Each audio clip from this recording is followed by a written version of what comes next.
దేవుడు మన పక్షమునుండగా మనకు విరోధి ఎవడు? చిన్న ప్రార్థన చేసుకుందామండి. పరలోకమందున్న మా తండ్రి, ఈ ప్రత్యేకమైన బహిరంగ సభను బట్టి మీకు స్తుతులు. మీ ప్రజలతో మీరు మాట్లాడండి. వారికి అవసరమైన రీతిలో తండ్రి, వారికి అర్థమయ్యేలా తండ్రి బోధించడానికి నన్ను వాడుకోండి. మీ సహాయం, మీ కృప మాకు అవసరం తండ్రి. తండ్రి, మేము ఇక్కడ నిలబడి కాలయాపన చేయక ఏ మాటలు చెబితే తండ్రి వీరి జీవితాలకి దీవెనకరంగా ఉంటాయో ఆ వాక్యాన్ని తండ్రి వారికి బోధించడానికి మమ్మల్ని నడిపించండి. ఈ కష్టము, ఈ ప్రయాస తండ్రి సంఘానికి, మీ రాజ్యానికి మేలుకరంగా తండ్రి మలుస్తారని కోరుతున్నాం. తండ్రి, అనేక మంది యవనస్తులు ఉన్నారు. వాళ్ళందరినీ తండ్రి మీ సంఘంలో, రాజ్యంలో బలపరచండి. తండ్రి, ఈ ప్రయాసపడిన దీని వెనకాల తండ్రి ఎవరైతే కష్టపడ్డారో నిజమైన సహకారుల జాబితాలో వీరందరినీ జ్ఞాపకం చేసుకుంటారని కోరుతూ క్రీస్తునామని ప్రార్థన సమర్పిస్తున్నాం తండ్రి. త్వరగా కొన్ని విలువైన సంగతులు విందాం. కీర్తన గ్రంథము 88వ కీర్తన. కీర్తన గ్రంథము 88వ కీర్తన మొదటి 10 వచనాలు చదువుకుందాం. కీర్తన గ్రంథము 88వ కీర్తన మొదటి 10 వచనాలు చదువుతాం.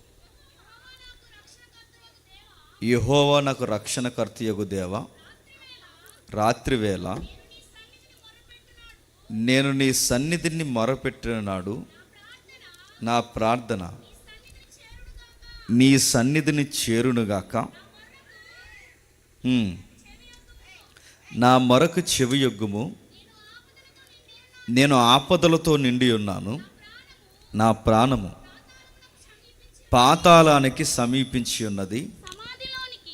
సమాధిలోనికి దిగువారిలో నేను ఒక్కనిగా ఎంచబడితిని. నేను త్రాణలేని వారి వలె అయితిని. చచ్చిన వారిలో విడవబడిన వాడినైతిని. నేను సమాధిలో పడి ఉన్నా హతులలో ఒక్కని వలె అయితిని. నీవిక స్మరింపని వారి వలె అయితిని. వారిని చేతిలో నుండి తొలగిపోయి ఉన్నారు కదా. అగాధమైన గుంటలోను చీకటి గల చోట్లలోను అగాధ జలములలోను నీవు నన్ను పరుండబెట్టి ఉన్నావు. నీ ఉగ్రత నా మీద బరువుగా ఉన్నది. నీ తరంగములన్నీ నన్ను ముంచుచున్నవి. నా నెలవరులను నాకు దూరముగా నీవు ఉంచి ఉన్నావు. నీవు వారి దృష్టికి నన్ను హేయునిగా చేసి ఉన్నావు.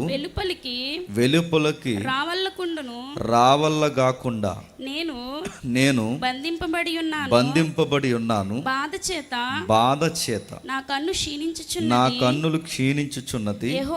యెహోవా ప్రతిదినము నేను నీకు మొర్రపెట్టుచున్నాను. నీ వైపు నా చేతులు చాపుచున్నాను.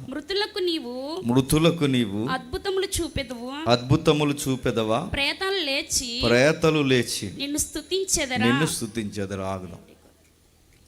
అందరి దగ్గర బైబిల్ ఉందా? ఎవరి దగ్గర బైబిల్ లేకపోయినా సిగ్గు లేకుండా పక్కవారు బైబిల్ చూడండి. బైబిల్ ఉండాలి. బైబిల్ లేకుండా క్రైస్తవ సభకి రాకూడదు. మీరు వచ్చింది కళ్యాణ మండపానికి కాదు, మరి చెప్తున్నాను నేను, దేవుని సన్నిధికి. బైబిల్ లేకుండా తగునమ్మా అని పౌరుషం రావాలని చెప్తున్నాను. బైబిల్ లేకుండా ఎవడైనా తగునమ్మా అని ఎవడైనా ఇక్కడ తయారైతే వాడు దేవుని ఎదుట దిగంబర్లట్టుడు. గుర్తుపెట్టుకోండి. వాక్యం ఉండాలి. అరికథ కాదు కదా ఇక్కడ నిలబడి మాట్లాడడానికి. చెబుతున్నవాడు ఏం చెబుతున్నాడో కాస్తంత చూస్తూ వినాలి. వింటున్నవారు ఆ మనుషులు చెబుతున్నది అలా ఉందో లేదో చెక్ చేసుకోవాలి.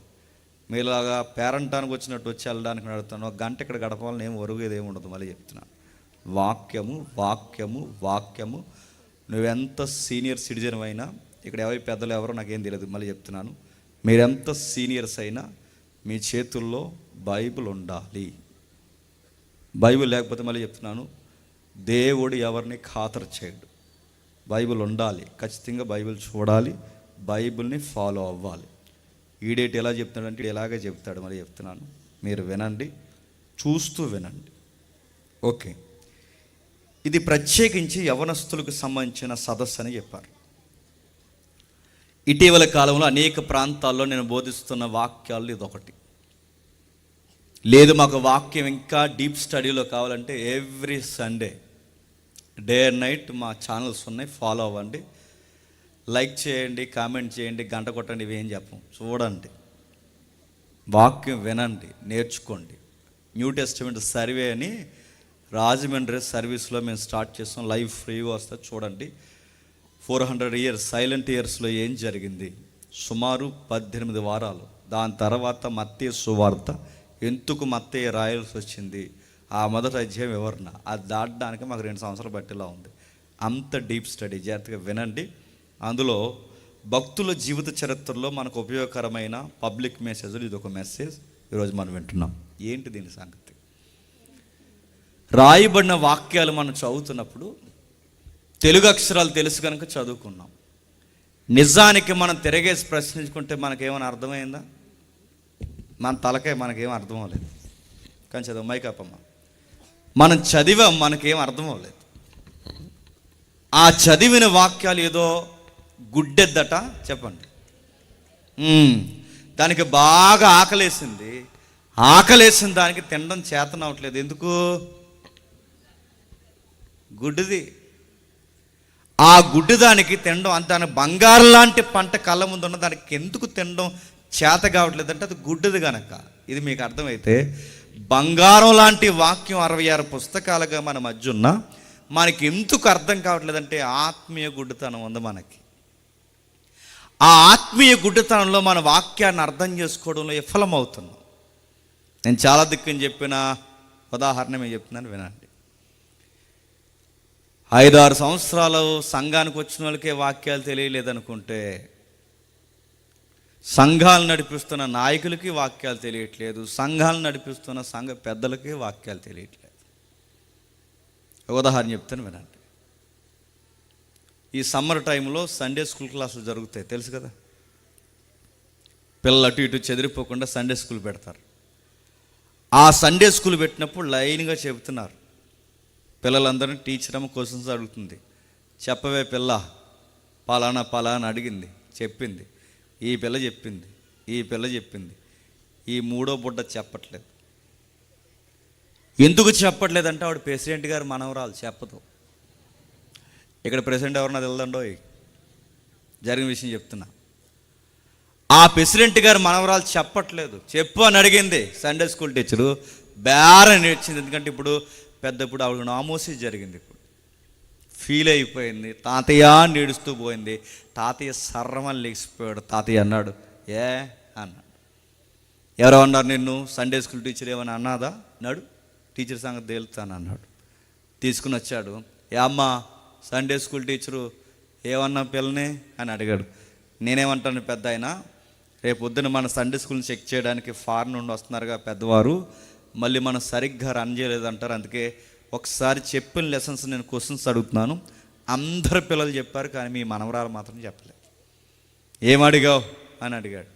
ఏమడిగాను పెద్ద, అందరిని అడిగింది అడిగానంటే, అది ఏమడిగావు చెప్పంటే, అది ఎరుకోగోళ్ళు ఎందుకు పడిపోయాను అడుగుతాంటే అన్నాడు. అదే ఆ ఎరుకోగోళ్ళు ఎందుకు పడిపోయాయంటే, ఎరుకోగోళ్ళు బిల్డింగ్ల కోసం దానికి తెలియదు, అలాంటి గోడలు ఏముంటే నాకు చెప్పు, నెక్స్ట్ ఎలక్షన్ కట్టించేస్తా అన్నాడంట. ఇది ఈరోజు పెద్దలు. ఎరుకోగోళ్ళట నెక్స్ట్ ఎలక్షన్ కట్టించేస్తాడట. అంటే గోళ్ళ ఈ 150 కీర్తనలో అనేకమైన కీర్తనలో ఒక్కొక్క జీవిత పాఠాలతో ముడిపడిన ఈ కీర్తన ఒక విషాదకరమైన కీర్తన. ఈ విషాదకరమైన కీర్తనలో బైబిల్లో చాలా విషాదకరమైన, అంటే కన్నీళ్లు పరవంతమైన అనేక కీర్తనలు ఉన్నాయి. ఆ కీర్తనలో అత్యధిక కన్నీటితో నిండిపోయిన కీర్తన ఏదన్నా ఉంది అంటే ఈ 88వ కీర్తన. ఈ కీర్తనలో అతను బాధపడతాడు. యెహోవా నా రక్షణకర్త యొక్క దేవా, రాత్రివేళ నీ సన్నిధిని నేను మరుపెడుతున్నా. నేను రాత్రులు ఏడుస్తున్నా, నా ప్రార్థన నీ సన్నిధిని చేరులాగన నేను మొరపెడుతున్నా, నువ్వు చెవియొగ్గమని. నా ఆపదల్లో నిండిపోయి నా ప్రాణము పాతాళానికి సమీపించిందన్నంత బాధల్లోనికి కూరిపోయి చచ్చిపోయే వారిలో నెక్స్ట్ నేనే అన్నట్టుగా ఏడుస్తున్నా. ఆయన బాధను వ్యక్తీకరిస్తున్నాడు చూడండి ఆ కీర్తనకారుడు. ఇంతకీ ఈ కీర్తన రాసింది ఎవరు? దావీదు కాదు. ఈ కీర్తన రాసింది ఎవరు? ఆసాపు కాదు. ఈ కీర్తన రాసింది ఎవరు? కోరాహు కుమారులు కాదు. ఈ కీర్తన యొక్క కీర్తనాకారుడు ఎవరంటే హేమాన్. ఈ హేమాన్ గారు బాధపడుతూ రాస్తున్నారు బైబిల్ చరిత్రలో. క్రోనాలజికల్గా దీన్ని తీస్తే ఈ కుమారుడు వయసు, అంటే ఈ కీర్తన రాసిన ఈ అబ్బాయి యొక్క వయసు సుమారు 25 years ఉంటుందంట. అంటే ఈ కీర్తన రాసే సమయానికి ఈ అబ్బాయి వయసు ఎంత? 25 సంవత్సరాలు. 25 సంవత్సరాల అబ్బాయి ఏడుస్తున్నాడట. ఎప్పుడు? డైలీ ఏడుస్తున్నాడట. రాత్రంతా ఏడుస్తున్నాడు, ఎడతెరిపి లేకుండా ఏడుస్తున్నాడు. ఏడ్చి ఏడ్చి తన కన్నులు క్షీణించిపోయాయట, ఏడ్చి ఏడ్చి తన చిక్కిపోయాడట, ఏడ్చి ఏడ్చి తన జీవితం ఎలా అయిపోయిందంటే, ఇక చనిపోయేవారు ఎవరైనా ఉన్నారు అంటే నెక్స్ట్ జాబితాలో చెప్పండి, నేనే ఉన్నాను ప్రభు అన్నట్టు ఎడుతుంటే, నేను ఏడ్చి ఏడ్చి చచ్చిపోయేలా ఉన్నాను. నా బాధలు చెప్పుకోవడానికి అవి చాలా ఘోరాతి ఘోరంగా ఉన్నాయి. చచ్చిపోయిన వారు, హతులైన వారు ఎవరైనా ఉంటే శవాల పక్క పడుకోబెడితే నేను కూడా ఒక శవమే అన్నట్టు అయిపోయా. నా కన్నులు గుంటలు పడ్డాయి, నా శరీరం క్షీణించిపోయింది, నా దేహం దినదినం కుసించిపోయింది. ఇక హతులైన వారిలో నేను ఉన్నాను. అగాధమైన గుంటల్లో, చీకట్లో, జలముల్లో పడిపోయిన వారి పరిస్థితి ఎలా ఉంటుందో నా 20 సంవత్సరాల జీవితం, నా 25 ఏళ్ల యవ్వన జీవితం కూడా గుంటలో పడిపోయినట్టు అయిపోయేది నా జీవితం. ప్రశ్న, ఎప్పటి నుంచి ఉన్నాయి ఈ అబ్బాయికి బాధలంటే? చిన్నప్పటి నుంచి ఉన్నాయంట. ఎందుకున్నాయి ఈ బాధలంటే తన వెనకాల జరిగిన పరిస్థితులను బట్టి ఉన్నాయంట. త్వరగా ముగిస్తాను, జాగ్రత్తగా వినండి. ఈ అబ్బాయి పడుతున్న బాధలు మీరు జాగ్రత్తగా చూస్తే 1 కాదు 2 కాదు, ఎన్నో విషయాల్లో ఈయన బాధపడుతున్నాడు. ఆ బాధపడిన విషయాలు ప్రధానమైనది రాస్తున్నాడు చూడండి 15వ వచనంలో. బాల్యము నుండి నేను బాధపడి సావునకు సిద్ధమైతిని, నీవు పెట్టు భయము చేత నేను కలవరపడుచున్నాను. నీ కోపాగ్ని నా మీదకి పొర్లి ఉన్నది, నీ మహాభయములు నన్ను సంహరించి ఉన్నవి. నీళ్లు ఆవరించినట్లు అవి దినమంతయు నన్ను ఆవరించుచున్నవి, అవి నన్ను చుట్టూరా చుట్టుకొని ఉన్నవి. నా ప్రియులను స్నేహితులు నీవు నాకు దూరముగా ఉంచి ఉన్నావు, చీకటే నాకు బంధువర్గం అయిపోయింది. ఈ అబ్బాయి ఏడుస్తున్నాడు, బాగా వినండి. ఎప్పటి నుండి ఏడుస్తున్నాడు? నెల కాదు, 2 నెలలు కాదు, సంవత్సరం కాదు, 2 సంవత్సరాలు కాదు. ఎప్పటి నుండి ఏడుస్తుందంటే బాల్యం నుంచి. బాల్యాన్ని లెక్క పెడితే సుమారు ఒక 20-25 years నుంచి ఏడుస్తున్నాడట. బాధాకరమైన విషయం అనాలో, లేకపోతే చరిత్రలో విషాదకరమైన సంఘటన అనాలో, ఏమనుకుంటారు అనుకుని, కానీ ఇన్ని సంవత్సరాలు ఈ అబ్బాయి ఏడవడానికి కారణం ఏంటంటే తన ఫ్యామిలీ తనకు ప్రాబ్లం అయిపోయిందంట. చాలామంది మీరు జాగ్రత్తగా వినండి, తన కుటుంబమే తనకు సంఘటమైందంటే అయిపోయింది, తన కుటుంబమే తనకు బాధ అయిపోయిందంటే అయిపోయింది. తను అంత బాధపడడానికి కారణం ఏంటంటే తన కుటుంబం. అంటే కుటుంబమే ఇంత పిల్లల జీవితాల్ని అగాధంలోకి నెట్టేస్తుంది అనడానికి ఇదిగో ఈ చరిత్ర అనేకమైన పరిస్థితుల్లో మనకు తారసపడుతుంది. ఏమైంది ఈ అబ్బాయి జీవితానికంటే తన కుటుంబం తెచ్చిన మచ్చ అంతే ఎంత కాదు. 25 ఏళ్ల కుర్రోడు ఏడుస్తాడంటే దేనికి ఏడుస్తాడు? నిజానికి ఇప్పుడు అడుగుతున్నాం, చాలామంది యవనస్తులు ఉన్నారు, 25 ఏళ్ళ అబ్బాయిలు ఏడిస్తే దేనికి ఏడుస్తారు?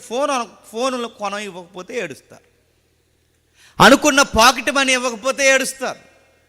ఇంకా ఎందుకు ఏడుస్తాడు చెప్పండి? లవ్ ఫెయిల్ అయిపోతే ఏడుస్తాడు.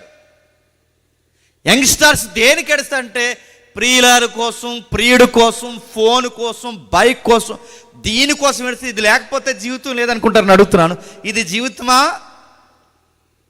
నేను అడుగుతున్నాను, చూస్తున్నారు లేదో, ఆడే జీవితం అని వెళ్ళిందట. ఎవడైతే జీవితం అని వెళ్ళిందో, తండ్రి చెప్పినప్పుడు కానీ, తల్లి చెప్పినప్పుడు కానీ, ఎవరు చెప్పినప్పుడు అర్థం కాదు, ఎవరినైతే నమ్మెళ్ళిందో వాడే గర్భంలో బిడ్డ ఉండగానే తనని బిడ్డని కత్తి చేత పొడిచి చంపేశాడు. నేను అడుగుతున్నాను, ఎన్ని చెప్పండి, ఎన్ని స్టోరీస్ మీరు చూడండి. ఎందుకు ఏడుస్తున్నారు ఈ తరం యవనస్తులు అంటే, ఆడపిల్లలేమో మగపిల్లల కోసం ఏడుస్తున్నారు, మగపిల్లలేమో ఆడపిల్లల కోసం ఏడుస్తున్నారు. ఎందుకంటే వాళ్ళు లేకపోతే బతకలేమంటున్నారు. నీలాగా మనలాగా ఇలాంటి పనికిమాలిన ఏడుపులు ఏడుస్తున్న ఏడుపుల వ్యక్తులు ఒక వ్యక్తి కాదు. ఈ అబ్బాయి ఏడుస్తున్న దానికి కారణం, ఈ అబ్బాయి ఏడుస్తున్నది అమ్మాయి కోసం కాదు. ఈ అబ్బాయి ఏడుస్తున్నది ఎలాంటి వస్తువులు తన తల్లిదండ్రులు కొనలేదన్న ఆ విషయాల కొరకు కాదు. దేనికి ఏడుస్తున్నాడు ఈ అబ్బాయి కొరకు ఒక స్పష్టత ఉంది. ఏంటి ఈ అబ్బాయి సంగతి మనకు తెలియాలి అంటే, అసలు ఇతని పేరు ఏమాను, ఇతని చరిత్ర మనకు తెలియాలంటే ఒక్కసారి మొదటి దినవృత్తాంతాల గ్రంథం రండి. మొదటి దినవృత్తాంతాల గ్రంథం 6వ అధ్యాయం. మొదటి దినవృత్తాంతాల గ్రంథం 6వ అధ్యాయం 33వ వచనం. మొదటి దినవృత్తాంతాల గ్రంథం 6వ అధ్యాయం 33వ వచనం. ఈ ప్రకారము తమ కుమారులతో కలిసి కనిపెట్టుచున్నవారు ఎవరనగా, కహతీల కుమారులలో గాయకుడగు హేమాను, ఇతడు సమూయేలు కుమారుడు యోవేలునకు పుట్టినవాడు. బాగా వినండి, ఈ అబ్బాయి ఎవరట, ఇతను బాగా వినండి. ఈ ప్రకారము తమ కుమారులో కలిసి కనిపెట్టిన వారు ఎవరనగా కహాతీల కుమారులో కుమారుడు. ప్రశ్న, కహాతీలు ఎవరు? మిమ్మల్ని అడుగుతున్నాను, కహాతీలు ఎవరు? లేవీలు ఉన్నారుగా అంటే ఎవరంటే అంతే సంగతులేక. లేవీలు ఉన్నారుగా, 12 గోత్రాలు. 12 గోత్రాల్లో ఒక గోత్రం లేవీ గోత్రం. లేవీ గోత్రం అనగానే యాజకులు, తెలుసు కదా ఇవన్నీ మనకి. ఈ లేవీలు గోత్రంలో మళ్ళీ వంశాలు ఉన్నాయి, అంటే వ్యక్తుల పేరుని బట్టి వంశాలు. ఆ గోత్రాల్లో ఉన్న వంశంలో ఉన్న ఒక అబ్బాయి అంటే కహతీయుడు ఒకడు పుడితే, ఆ కహతీలకి పుట్టిన వారే కహతీలు. అంటే ఈయన లేవీ గోత్రంలో ఉన్న కహతీల వంశానికి చెందినడు ఎవరు? హేమాను. పైగా ఈ అబ్బాయి అడ్రస్ అదే కాదు, ఆ అబ్బాయికి ఉన్న అడ్రస్ ఏంటంటే వాళ్ళ తాతయ్య గారు ఉన్నారట. వాళ్ళ తాతయ్య గారి పేరు సమూయేలు. ఎవరంట? ఈయన సమూయేలుకి మనవడు. అక్కడ రాసిన చూడండి, ఇతను సమూయేలు కుమారుడగు యోవేలునకు పుట్టినవాడు. అంటే సమూయేలు గారికి మనవడు. ఇప్పుడు ప్రశ్న, సమూయేలు గారి మనవడికి ఏం బాధ ఉన్నది ఇంత ఏడుస్తున్నాడు? సమూయేలు గారి మనవడికి ఏం బాధలు వచ్చాయని ఇంత బాధపడుతున్నాడు? అసలు సమూయేలు అంటేనే అడుగుతున్నాను, ఆయన పేరు చెబితేనే ఊరు భయపడిపోతుంది, ఆయన పేరు చెప్తేనే సంఘాలు భయపడతాయి, ఆయన పేరు చెప్తేనే సంసారాలు కూడా సెట్ అవుతాయి. అలాంటిది సమూయేలు గారికి పుట్టిన అబ్బాయికి ఏం బాధ ఉందని ఇంత బాధపడుతున్నాడో తెలియాలంటే గతకాలపు చరిత్ర, అంటే కీర్తనకి ముందు జరిగిన చరిత్ర ఏదో జరిగిందన్న సంగతి మనకు అర్థం కావాలి. ఆ కుటుంబంలో ఏం జరిగిందో తెలిస్తేనే సమూయేలు కొడుకు అంటే సమూయేలు మనవడికి ఇలాంటి జీవిత చరిత్రలో ఇలాంటి బాధలు దాపరించి అంటే ఏం జరుగుంటుంది? తన పరిస్థితులు ఏమై ఉంటాయి? ఏదో అయ్యింది, తన జీవితానికి ఏదో కష్టం వచ్చింది, ఆ కష్టాన్ని గురించి రాస్తున్నాడు. ఆ రాస్తున్న ఆయన ఇతను సమూయేలుకు పుట్టిన కుమారుడు యొక్క కుమారుడు. అంటే సమూయేలు పేరు చెప్తేనే భయం. చాలా దిక్కుల సామెత ఒకటి వాడతారు. ఆ సామెత ఏంటంటే పేరు గొప్ప చెప్పండి. అలా అయిపోయింది ఈ అబ్బాయి పరిస్థితి. తాతయ్య గారి పేరు చెప్తే సమాజంలో గొప్ప, కానీ తన జీవితం మాత్రం చూస్తే చెప్పండి విచారకరం. తాతయ్య పేరు చెప్తే గొప్పగా ఉంది, కానీ తన బతుకు మాత్రం చూస్తే బాధాకరం అయిపోయింది. ఏమైపోయింది? ఎందుకు ఇలా జరిగింది? ఎందుకు ఇలా తాతయ్య ఘన చరిత్రలోంచి ఒక్కసారి మనం తొంగి చూస్తే ఎందుకు ఇంత బాధపడుతున్నారు అర్థం. ఎందుకంటే తన ముందు ఇప్పుడు 2 పరిస్థితులు ఉన్నాయి. ఒకటి, తన తాతయ్యని ఫాలో అవ్వాలా. 2, తనకి ఇంత అగాధం ఏర్పరిచిన తన కుటుంబాన్ని ఫాలో అవ్వాలి. తన జీవితంలో చెడిపోవడానికి ఒక మార్గం ఉంది, బాగుపడడానికి మరొక మార్గం ఉంది. 25 కుర్రోడికి చిన్నప్పటి నుంచి ఏడుస్తున్నాడు. బాల్యం నుంచి ఏడ్చితే పర్వాలేదు లేరా, ఏడుస్తూ మీకు మేము ఉన్నామని చెప్పడానికి ఒక్క ఫ్రెండ్ లేడట. వాళ్ళ ఇంటికి చుట్టాలు కూడా రారట. ఎందుకు చుట్టాలు రారు? ఎందుకు బంధువులు రారు? ఎందుకు ఈ అబ్బాయితో ఎవరో స్నేహం చేయరంటే కారణాలు ఉన్నాయి. ఈ అబ్బాయితో ఎవరు స్నేహం చేయడానికి ఇష్టపడరు. ఈ అబ్బాయి ఇంటికంటే వీళ్ళ ఇంటికి ఏ చుట్టం రావడానికి ఇష్టపడరు. చిన్నప్పటి నుంచి ఏడ్చి ఎక్కడ ఏడ్చి ఆ గదిలోనే ఏడ్చాడు. ఆ గదిలో ఏడ్చి ఆ చీకటి అబ్బాయికి బంధువు అయిపోయింది. తన బాల్యమంతా చీకట్లోనే గడిచింది, తన బాధంతా చీకట్లోనే గడిచింది. ఎంత బాధలు పడ్డానికి కారణం తన కుటుంబం నిలువెల్లా ముంచేసింది. ఏం జరిగిందో తెలియాలి అంటే ఒక్కసారి న్యాయాధిపతుల గ్రంథం రండి. న్యాయాధిపతుల గ్రంథం 19వ అధ్యాయం. న్యాయాధిపతుల గ్రంథం 19వ అధ్యాయం. త్వరగా న్యాయాధిపతుల గ్రంథం 19వ అధ్యాయం మొదటి వచనం నుండి. ఇశ్రాయేలుకి రాజు లేని దినములలో లేవీయుడైన ఒకడు ఎఫ్రాయిము మన్యపు ఉత్తర భాగమున పరదేశిగా నివసించుచుండెను. అతడు యోదా బెత్లెహేములో నుండి ఒక స్త్రీని తనకు ఉపపత్నిగా తెచ్చుకొనగా. బాగా వినండి. లేవీలంటే ఎవరండి? దేవునికి మనుషులకి మధ్యవర్తిత్వం చేయాల్సిన పూజారులు, యాజకులు, అంటే పెద్ద మనుషులు. ఈ పెద్ద మనుషులు ఎలా ఉన్నారట? మాదిరిగా ఉండాల్సిన తలకాయలే సెకండ్ సెటప్లు పెట్టుకున్నారంట. నేను సీరియస్గా చెప్తాను, ఈ భాష ఉపయోగిస్తే కానీ అర్థం కాదు, అందుకే ఘాటుగానే ఉపయోగిస్తున్నాను. మాదిరిగా ఉండాల్సిన తలకాయలు ఇలాంటి పనికి మాలిన నాసి రకమైన పనులు చేస్తే తలకాయలు తినంగా లేకపోతే తోకలు కుదురుంటాయా? తోకలు ఎవరు? మీ పిల్లలు. నేను అడుగుతున్నాను, తలకాయలు తిరం లేకపోతే తోకలు కుదురుంటాయి, అల్లాడేస్తాయి, ఉంటాయా? ఇక్కడ జరుగుతున్న పని చూడండి. లేవీలంటే అంటే దైవజనుల కుటుంబాల్లో కూడా ఏం లేదన్నమాట, భయం లేదంటే. న్యాయాధిపతుల కాలానికి వచ్చేసరికి ఒక్క న్యాయాధిపతి తినంగా లేడు. ప్రతి న్యాయాధిపతి దేవుని బాధపెట్టాడు. ప్రతి ఒక్క న్యాయాధిపతి దేవుని ఏదోలా బాధ పెట్టాడు. ఇతను నిలబెట్టాడు అనుకుంటే అతడో పడిపోయాడు. ఈ వ్యక్తి నిలబడితే ఈ వ్యక్తి బాధపడ్డాడు. ప్రతి వ్యక్తి కూడా దేవుడిని బాధకు గురి చేస్తున్న సమయంలో ఆ టైంలో రాస్తున్నాడు. ఏమని రాస్తున్నాడు చూడండి. ఆ దినముల్లో ఇశ్రాయేలుకి రాజు లేడు గనక లేవీలు కూడా భయం లేని పని చేస్తున్నాడు. ఏం పని?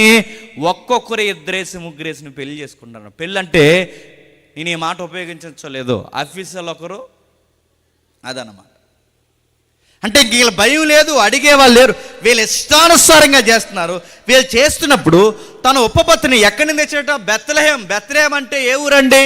రేపొద్దున్న న్యాయాధిపతి గ్రంథం దాటితే న్యాయాధిపతుల గ్రంథం తర్వాత రూతు తర్వాత సమూయేలు. ఆ సమూయేలు మొదటి అధ్యాయాలు దాటుతుంటే మనకి పరిచయం అయ్యే మహారాజు ఉంటాడు, ఆయన పేరు దావీదు. దావీదు గారి ఊర్లో ఇలాంటి పెంట మనుషులు ఉన్నారని గుర్తుపెట్టుకోండి. దావీదు గారి ఊర్లోనే కాదు, బాగా వినండి, దావీదు పుట్టబోయే ఊరే కాదు, ఇది మెస్సయ్య పుట్టిన ఊరు కూడా. ఏ ఊరు? బెత్లెహేములో భక్తి కలిగిన ఊర్లో కూడా ఇలాంటి పనికి మాలిన, ఈ పదం ఉపయోగిస్తున్నాను ఏమనుకోకండి, పోరంబోకు పనులు చేసే వాళ్ళు ఉన్నారంటే ఉన్నారు. పోరంబోకు అనేసి నన్ను పాయింట్ అవుట్ చేసి బ్యాచ్లు వేసిపోకండి. ఇక్కడ పోరంబోకు అంటే పనికిరానులని గుర్తుపెట్టుకోండి. పంచాయతీలో వాడతారు. ఎందుకు పనికిరాని భూములు ఏమంటారండి? పోరంబోకు భూములు అంటారు. ఏమంటారు? పనికిరాని భూమిని పోరంబోకు భూమి అని ఎలా అంటారో, ఏ పనికి పనికిరాను కూడా ఏమంటారు చెప్పండి? పోరంబోకు అంటారు. అంటే పనికొచ్చి పనులు చేయరు, పోరంబోకు పనులు చేస్తారని అడుగుతున్నాను. ఇలాంటి పోరంబోకు పనులు పెద్దోళ్ళే చేస్తే పోరంబోకులకి ఇంకెవరు పుడతారు చెప్పండి? పరమభోగులు పుడతారు. మరి చెప్తున్నాను, పనికి మాలినోళ్ళకి మరింత పనికి మాలినోళ్ళు పుడతారు. అదే జరుగుతుంది చూడండి. ఏం జరుగుతుంది? అతను ఉపపత్ని అతన్ని విడిచి ఒకరితో వ్యభిచరించి యోదా బెత్లెహేమున తన తండ్రి ఇంటికి పోయి అక్కడ 4 నెలలు ఉండను. బాగా వినాలి. ఇతడు చేస్తున్న తప్పేంటి? తన కట్టుకున్న భార్య ఉండగానే మరో కామని ఎలాగైతే తెచ్చాడు ఉపపత్తిని, ఈ ఉపపత్తిని చెప్తే ఈమెం చేస్తుంది? నువ్వు ఎలా చేస్తావు కనుక నేనేం చేస్తానంటే నేను ఇంకొకరితో పోతానందంట. పోయింది అంటే భయము, భక్తి సేవకులకు కానీ, కుటుంబాలకు కానీ, ఇళ్ళాలకు కానీ, ఆడోళ్ళకి కానీ, మగాళ్ళకి కానీ ఇక భయం లేదు. జీవితం ఎలా ఉందంటే ఊరంతా అదో రకమైన సొదొమ గొమొర్రా వాతావరణంలో నిండిపోయింది. యాజకులకి అంటే దైవజనులకి భయం లేదు, సంసారం చేస్తున్న ఆడోళ్ళకి భయం లేదు, సంసారాన్ని నడిపిస్తున్న కుటుంబ యజమానికి భయం లేదు. వీళ్ళందరూ చేస్తున్న పని ఏంటో చూడండి. ఒక్కొక్కడు ఒక్కొక్క ఆమెనే కాకుండా ఇద్దరేసి ముగ్గురేసి ఉంచితే ఆ ఉంచుకున్న ఆవిడ ఏం చేస్తుందో చూడండి, మరొకరితో పోయింది. పోయిన దాన్ని పోయినట్టు వదిలేక వెళ్ళి బతిమాలడానికి వెళ్ళాడంట. తీసుకురావచ్చా? అరే నేనుండగా నన్ను వదిలేసిపోయిందంటే ఇది పెంట మనసులో ఉంది, ఈ మనసుతో నేను ఉండకూడదని వీడికి అర్థం అవ్వాలిగా. అర్థం అవుతుంది, ఎందుకంటే అదో మాయ. వీడికి భార్య మీద ఉండదు, నడుతున్నాను కుటుంబం మీద ఉండదు, బాధ్యత మీద ఉండదు, వీడికి సంపాదన మీద ఉండదు. ఎంతసేపు వీడికి అక్కడికే లాగుతుంటుంది. పోయే కాలం అది. ఇలాగ ఒకడు వీడియో పెట్టాడు, మీరు చూసారా? ఆడికి అప్పుడే నడి వయసు దాటేసింది. 40 ఏళ్ళు 50 ఏళ్ళు దగ్గరకు ఉన్నాయి. నడి వయసు దాటింది. 40 ఏళ్ళు 50 ఏళ్ళు అంటే వీడికి మనవరాళ్ళు మెచ్యూరిటీ అయిన వయసు ఉన్నారు. వీడి సిగ్గుమాలి, వీడికి అన్యాయం జరిగిపోయిందట. అన్యాయం జరిగిపోయిందని ఒక వీడియో సోషల్ మీడియాలో పెట్టాడు. ఆ వీడియో ఏంటంటే ఈ చేత్తో కత్తి, ఈ చేత్తో పురుగుల మందు డబ్బా, ఈ చేత్తో కత్తి పట్టుకుని పురుగుల మందు డబ్బా ఒకటి పట్టుకుని గుండేసి ఉన్నాడు. మీరు చూసారు లేదు వీడియో? నల్లగా ఉంటాడు, నవ్వుతే పళ్ళు అంతనే గుండేసుకుని నల్లగా ఉన్నాడు. ఆ ఏడుస్తూ బాధపడుతున్నాడు. ఆ మరియమ్మ నన్ను మోసం చేసింది అంటున్నాడు. మళ్ళీ ఆవిడ పేరు మరియమ్మ, దరిద్రం కాకపోతే. నన్ను మోసం చేసిందంటే ఏం చేస్తుందంటే ఎన్ని పెట్టుబడులు పెట్టాను, ఫోన్ కొనిచ్చాను, సిమ్ కొనిచ్చాను, అన్నీ కొనిచ్చాను. మొన్నే వాళ్ళ మనవరాలకి మెచ్యూర్ అయ్యిందంటే, అంటే మనవరాలు, ఆవిడకి మనవరాలు ఉందంటే మీకు అర్థమవుతుందో లేదో. ఆ మనవరాలు మెచ్యూర్ అయ్యిందంటే ఆ మనవరాలకు కూడా 50,000 ఇచ్చాను, ఫోన్ ఇచ్చాను, అన్నీ ఇచ్చాను. ఇప్పుడు ఆ నూకరాజు గడితో మాట్లాడుతున్నా. అందుకే కత్తి తెచ్చుకున్నాను, పురుగుల మందు తెచ్చుకున్నాను. ఈ పురుగుల మందు తాగి పేక్ కోసుకుని చెప్పండి చదువు సిగ్గు లేదని అడుగుతున్నాను. వాళ్ళు నేను అడుగుతున్నాను, వీడు ఏం చేశాడట? తన భార్య కువైట్లో సంపాదించిన డబ్బులన్నీ ఇవిడికి ఇచ్చాడట. రేపు మా ఆవిడ వస్తే ఇండియాకి నేను ఏం చెప్పను? చెప్పు మరియమ్మ కోసం ఏం చెప్తావు? ఏమని చెప్తాను అడుగుతున్నాను. ఏమని చెప్తావు? వాళ్ళ మనవరాలకి మెచ్యూర్ ఫంక్షన్ చేశాను, నేను ఇలా చేశాను. గుర్తుపెట్టుకోండి, మధ్యలో వచ్చిన ఎవరైనా, ఈ మాట వాడుతాను ఏమనుకోకండి, మధ్యలో వచ్చిన ఎవరైనా పోరంపోకు పనులే చేస్తారు. మధ్యలో వచ్చిన వాళ్ళు మధ్యలోనే పోతారు. రాసి పెట్టుకో కావాలంటే. మధ్యలో వచ్చిన వాళ్ళు మధ్యలోనే పోతారు. కట్టుకున్న వారికి మధ్యలో వచ్చిన వాళ్ళకి తేడా అదే. నీ కళ్ళు మదం ఎక్కువైపోయి, నీ ఒళ్ళు మదం ఎక్కువైపోయి, నీ కొవ్వు ఎక్కువైపోయి, నీకు జీవితం కుటుంబం మీద తెలియకపోతే నువ్వెలా అంటాడో మధ్యలో వచ్చిన వాళ్ళు నీకు అలాంటోలే తగులుతారు. తగిలింది అల్లాడించేసింది కుటుంబాన్ని. సిగ్గుమాలిన కొత్త కోళ్ళు ఏదో కోపగించడం వల్ల అమ్మగారి ఇంటికి పోయిందంట. పోతే పోయిందని వదిలేరు కదండి. ఈ పనికి మళ్ళీ వస్తే నా జీవితం మొత్తం అల్లరపోలయ్యేలా ఉందని వదిలేకుండా పోయి బతిమలాడడానికి వెళ్ళాడట. ఆ బతిమలాడు తీసుకొచ్చాడు. ఏమని బతిమలాడు? మరి సిగ్గుమాలిన బతిమలాట. ఆ బతిమలాడు తీసుకొచ్చాడు. ఆ బతిమలాడు తీసుకొచ్చి తీరా తీసుకొస్తే అక్కడ రాస్తున్నాడు చూడండి. ఆ 9వ అధ్యాయం 10వ వచనంలో అతడు అక్కడ రాత్రి గడప నొల్లక లేచి యోబీసునకు యెరూషలేముకు ఎదురుకు వచ్చెను. అప్పుడు జీను కట్టబడిన 2 గాడిదలను అతను ఉపపత్ని అతనితో కూడా ఉండరు. అంటే వాళ్ళ నాన్నగారితో మాట్లాడి ఈ అమ్మాయి తాలూకా నాన్నగారు ఎవరైతే ఉన్నారో వాళ్ళ నాన్నగారికి చెప్పాడు, నేను తీసుకెళ్ళిపోతా అన్నాడు. తీసుకెళ్ళిపోమన్నాడు. అక్కడ ఉండడానికి ఇష్టపడలేదు అనుకుంటే ఆ ఊర్లో ఉండడానికి ఈ అబ్బాయికి నామోసీ అయింది. తీసుకుని బయలుదేరుతున్నప్పుడు బెత్లెహేముకి ఎఫ్రాయిముకి చాలా లాంగ్ జర్నీ ఉంది కనుక అలా ప్రయాణం చేసి వస్తుండగా ఒక ఏరియాకి వచ్చేసరికి చీకటి పడిపోయింది. ఆ ఏరియాకి వచ్చేసరికి చీకటి పడిపోతే ఒక పెద్ద ఆయన ఉన్నాడు, సీనియర్ సిటిజన్. ఆయన ఏమనంటే, అయ్యా నీకు విషయం చెప్పాలి, రాత్రి అయిపోయింది కనుక నైట్ టైం ప్రయాణం చేయకండి, మా ఇంట్లోకి రండి, మా ఇంట్లో ఉండండి, మీ గాడిదలకి మీకు కావలసిన మేత అంతా నేస్తా అంటే. పెద్ద మనిషి అంటాడు, మాకు మేత అన్నీ ఉన్నా మేము వెళ్ళిపోతాం అంటే, కాదు రాత్రులు మా ఊర్లో తిరగకూడదు అన్నాడు. ఎందుకు తిరగకూడదంటే అక్కడ రాస్తున్నాడు చూడండి 20వ వచనంలో, ఆ ముసలివాడు నీకు క్షేమం కలుగును గాక, నీకేమైనాను తక్కువైన ఎడల వాటి భారము నా మీద ఉంచుము, మెట్టికి ఈదులో రాత్రి గడపకూడదని చెప్పి తన ఇంటికి అతను చేర్చుకొని వారి గాడిదల కొరకు మేత సిద్ధపరచును. అప్పుడు వారు కాళ్ళు కడుక్కొని అన్నపానాలు పుచ్చుకొని. ఇప్పుడు ప్రశ్న, రాత్రులు ఎందుకు ఆ ఊరిలో బతకూడదు? మళ్ళీ అడుగుతున్నాను, రాత్రులు ఎందుకు ఆ ఊరిలో తిరగకూడదు? దయ్యాలు ఉంటాయా? రాక్షసులు ఉంటాయా? రాత్రులు ఆ ఊరిలోనే కాదు మన ఊరిలో కూడా తిరిగే రోజులు పోయాయి కాదా? క్రైమ్ బ్రాంచ్లో పనిచేసే పోలీసుడు చెప్తున్నాను, వినండి కావాలంటే. కాదా చెప్పండి? ఈరోజు క్రైమ్ రేట్ పెరిగిపోలేదా? బయట ఏరియాలు ఎలా ఉన్నాయో లేదో నాకు తెలియదు, కానీ మన క్రైస్తవ ప్రాంతాల్లో గంజాయి, కొకైన్, చెత్త చెదారం, బీర్లు, అమ్మాయిలు, షికార్లు, దరిద్రం, రాత్రుల భయం లేకుండా, అమ్మ భయం, బావు భయం, పెద్దల భయం, నాయకుల భయం, సేవకుడి భయం లేకుండా తిరిగే రాత్రులు దయ్యాల కన్నా ఘోరంగా తిరిగే సన్నాసికలు ఉన్నారు. నేను చెప్పండి, ఉన్నారు. ఒకవేళ ఈ మధ్య ఇక్కడ ఎవరైనా కూర్చుంటే మళ్ళీ చెప్తాను, నీకోసం చెప్తాను, జాతక విను. ఒకవేళ ఇక్కడ ఎవరు లేకపోతే ఇక్కడ పెద్దలందరూ ఉంటే మీ అందరూ చెప్తున్నాను, మీ ఊరి తరం పాడవుతుంటే, మీ ఊరి తరం పాడైపోతుంటే పెద్దలుగా మీకు కళ్ళు కనబట్లేదా? మీ ఓటింగ్ ఎంత అనేది పక్కన పడేయండి. మీకు ఎమ్మెల్యే వచ్చి సిమెంట్ రోడ్డు వేస్తాను, మీకు ఎమ్మెల్యే వచ్చి మీకు ఫలానా ఇల్లు కట్టిస్తాను, మీకు సండే మా బొంద కట్టించు, మాకేమొద్దు, మాకు సిమెంట్ రోడ్లు ఏమొద్దు, మా నెక్స్ట్ తరం పాడైపోతుంది. తాగుతున్నారు, తిరుగుతున్నారు, వీళ్ళ అమ్మాయిలు సిక్కార్ లాంటివి ఎయిడ్స్, HIV కేసులు కూడా తెచ్చుకుంటున్నారు. రేపొద్దున మా ఊరు, మా పిల్లలందరూ వలకాడవుతారు. మాకు రోడ్లు లేకపోయినా పర్లేదు, మా పిల్లల బతుకులు బాగుండాలి, రాత్రులు పోలీసు వాళ్ళని మా ఈదుల్లో తిరగమని చెప్పండి అని అడిగే పెద్దలు ఉన్నారా? ఆడొచ్చి ఓట్లు అడిగాడట, వీళ్ళెళ్ళి వాళ్ళతో మాట్లాడారట, కాయెత్తావా నోటెత్తని బందెత్తాడు నీకు. సగం ఊరు పాడైపోవడానికి కారణం మీ కళ్ళు మూసుకుపోయి కాదు. నేను మళ్ళీ అడుగుతున్నాను, మన జాతిలో, మన కులాల్లో, మన బడుగు బలహీన వర్గాల్లో, మన క్రైస్తవ ప్రాంతాల్లో వెలివేయబడిన మనలాంటి దిగువ తరగతుల్లో దేశంలో రాజ్యాంగం రాసిన దీపాల కింద కూర్చుని, వీధి దీపాల కింద కూర్చుని దేశ రాజ్యాంగాన్ని రాశారు మన పెద్దలు. మళ్ళీ చెప్తున్నాను, మన పెద్దలు వాళ్ళు చేసిన డిగ్రీ చదవడానికే ఆ రోజు ప్రధానమంత్రి వాళ్ళు కూడా అవ్వలేదు. మళ్ళీ చెప్తున్నాను, ఆ రోజు ఉప్పు సత్యాగ్రహం చేసిన పెద్దవారి వల్ల అవ్వలేదు, అతివాదుల వల్ల అవ్వలేదు, మిగతా బ్రిటిష్ వాడు వెళ్ళిపోతూ నమ్మింది ఎవరిని తెలుసా? ఈ గాంధీ తాతను కానీ, ఎవరైతే ఉన్నారో వీళ్ళందరిని కానీ, వీళ్ళందరూ కాదు. రాజ్యాంగం రాసే క్యాపబిలిటీ ఎవరుందంటే తెల్లోడిని ఎవరు నమ్మెళ్ళాడో తెలుసా? ఏదైతే ఈ దేశంలో తక్కువ వారన్నారో, ఈ తక్కువ దాంట్లో చదివి, దేశాలు చదివి, సంస్కృతులు చదివి, ఆయన చదివిన డిగ్రీలు ఏవైతున్నావో ఆ పెద్ద ఆయన చదివిన చదువుకి నువ్వు తప్ప ఇంకెవరు రాయలేడని తెల్లోడు మన వర్గాల్లో ఉన్నవాడు నమ్మి రాజ్యాంగం చేతిలో పెట్టిపోతే, అలాంటి మూలాలున్న తెగల్లో పుట్టిన మనం 25 ఏళ్ళు తిరగకుండా తాగుతున్నట్టు నువ్వు ఎలాంటి సన్నాసిగాడు అనుకోవాలి నిన్ను.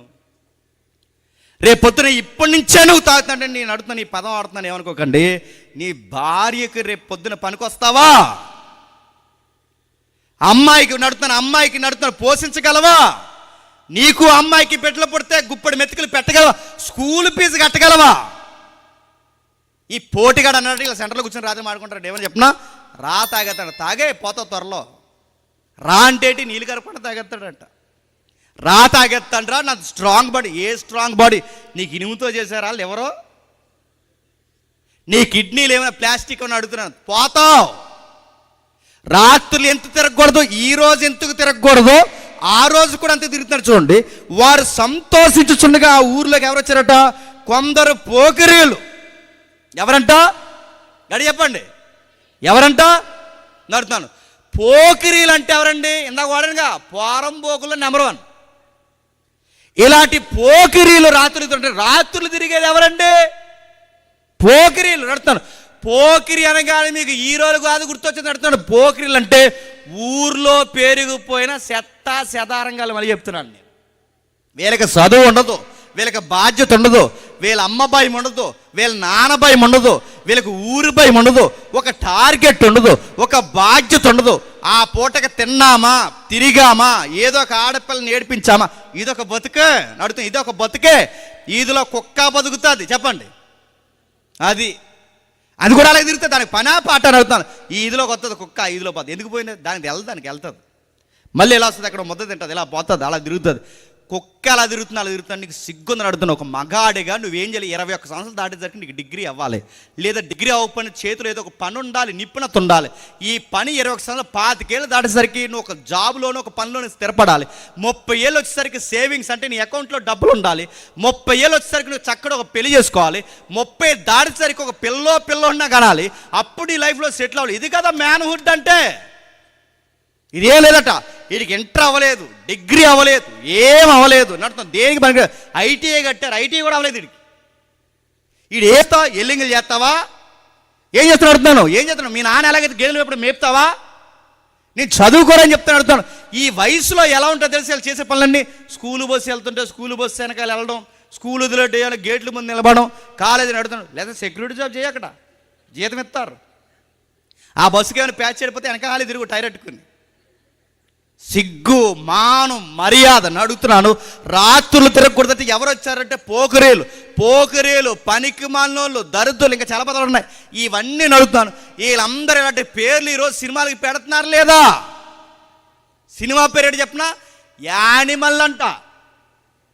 అంటే మనిషి కాదాడు, మృగం. ఆడో మృగం, ఈడో మృగం. ఈ మృగాల ఫ్లెక్స్లు తెచ్చి మన ఈదులో కట్టారట. ఆ మృగం ఏం చేసిందట, ఒకడ తలకాయ నరికిందట. ఆ తలకాయ నరికితే ఆడి కత్తి పట్టుకుని ఇలా తలకాయ పట్టుకుని బ్లడ్ అంతా మీదేసుకుంటే ఒక్క హీరో మీద అందరు కత్తిరెట్టుకుని హీరోగాళ్ళండి ఈ మధ్య అందరం కత్తులు పట్టుకుని తలకాయలు నరుకుతుంటే ఆ ఫ్లెక్స్ సిగ్గులు ఎక్కడ సెంటర్ కట్టాను. నేను అడుగుతాను, ఈ ఊరు పెద్దలు ఏమైపోయారు? అలా ఫ్లెక్స్లు కడుతుంటే మీరు అడగొద్దా? వైలెన్స్ ఫ్లెక్స్లు ఎందుకు కడుతున్నారని అడగొద్దా? కంప్లైంట్ ఇచ్చి పడేస్తున్నా ఎదవల్లారని మీరు అడగొద్దా?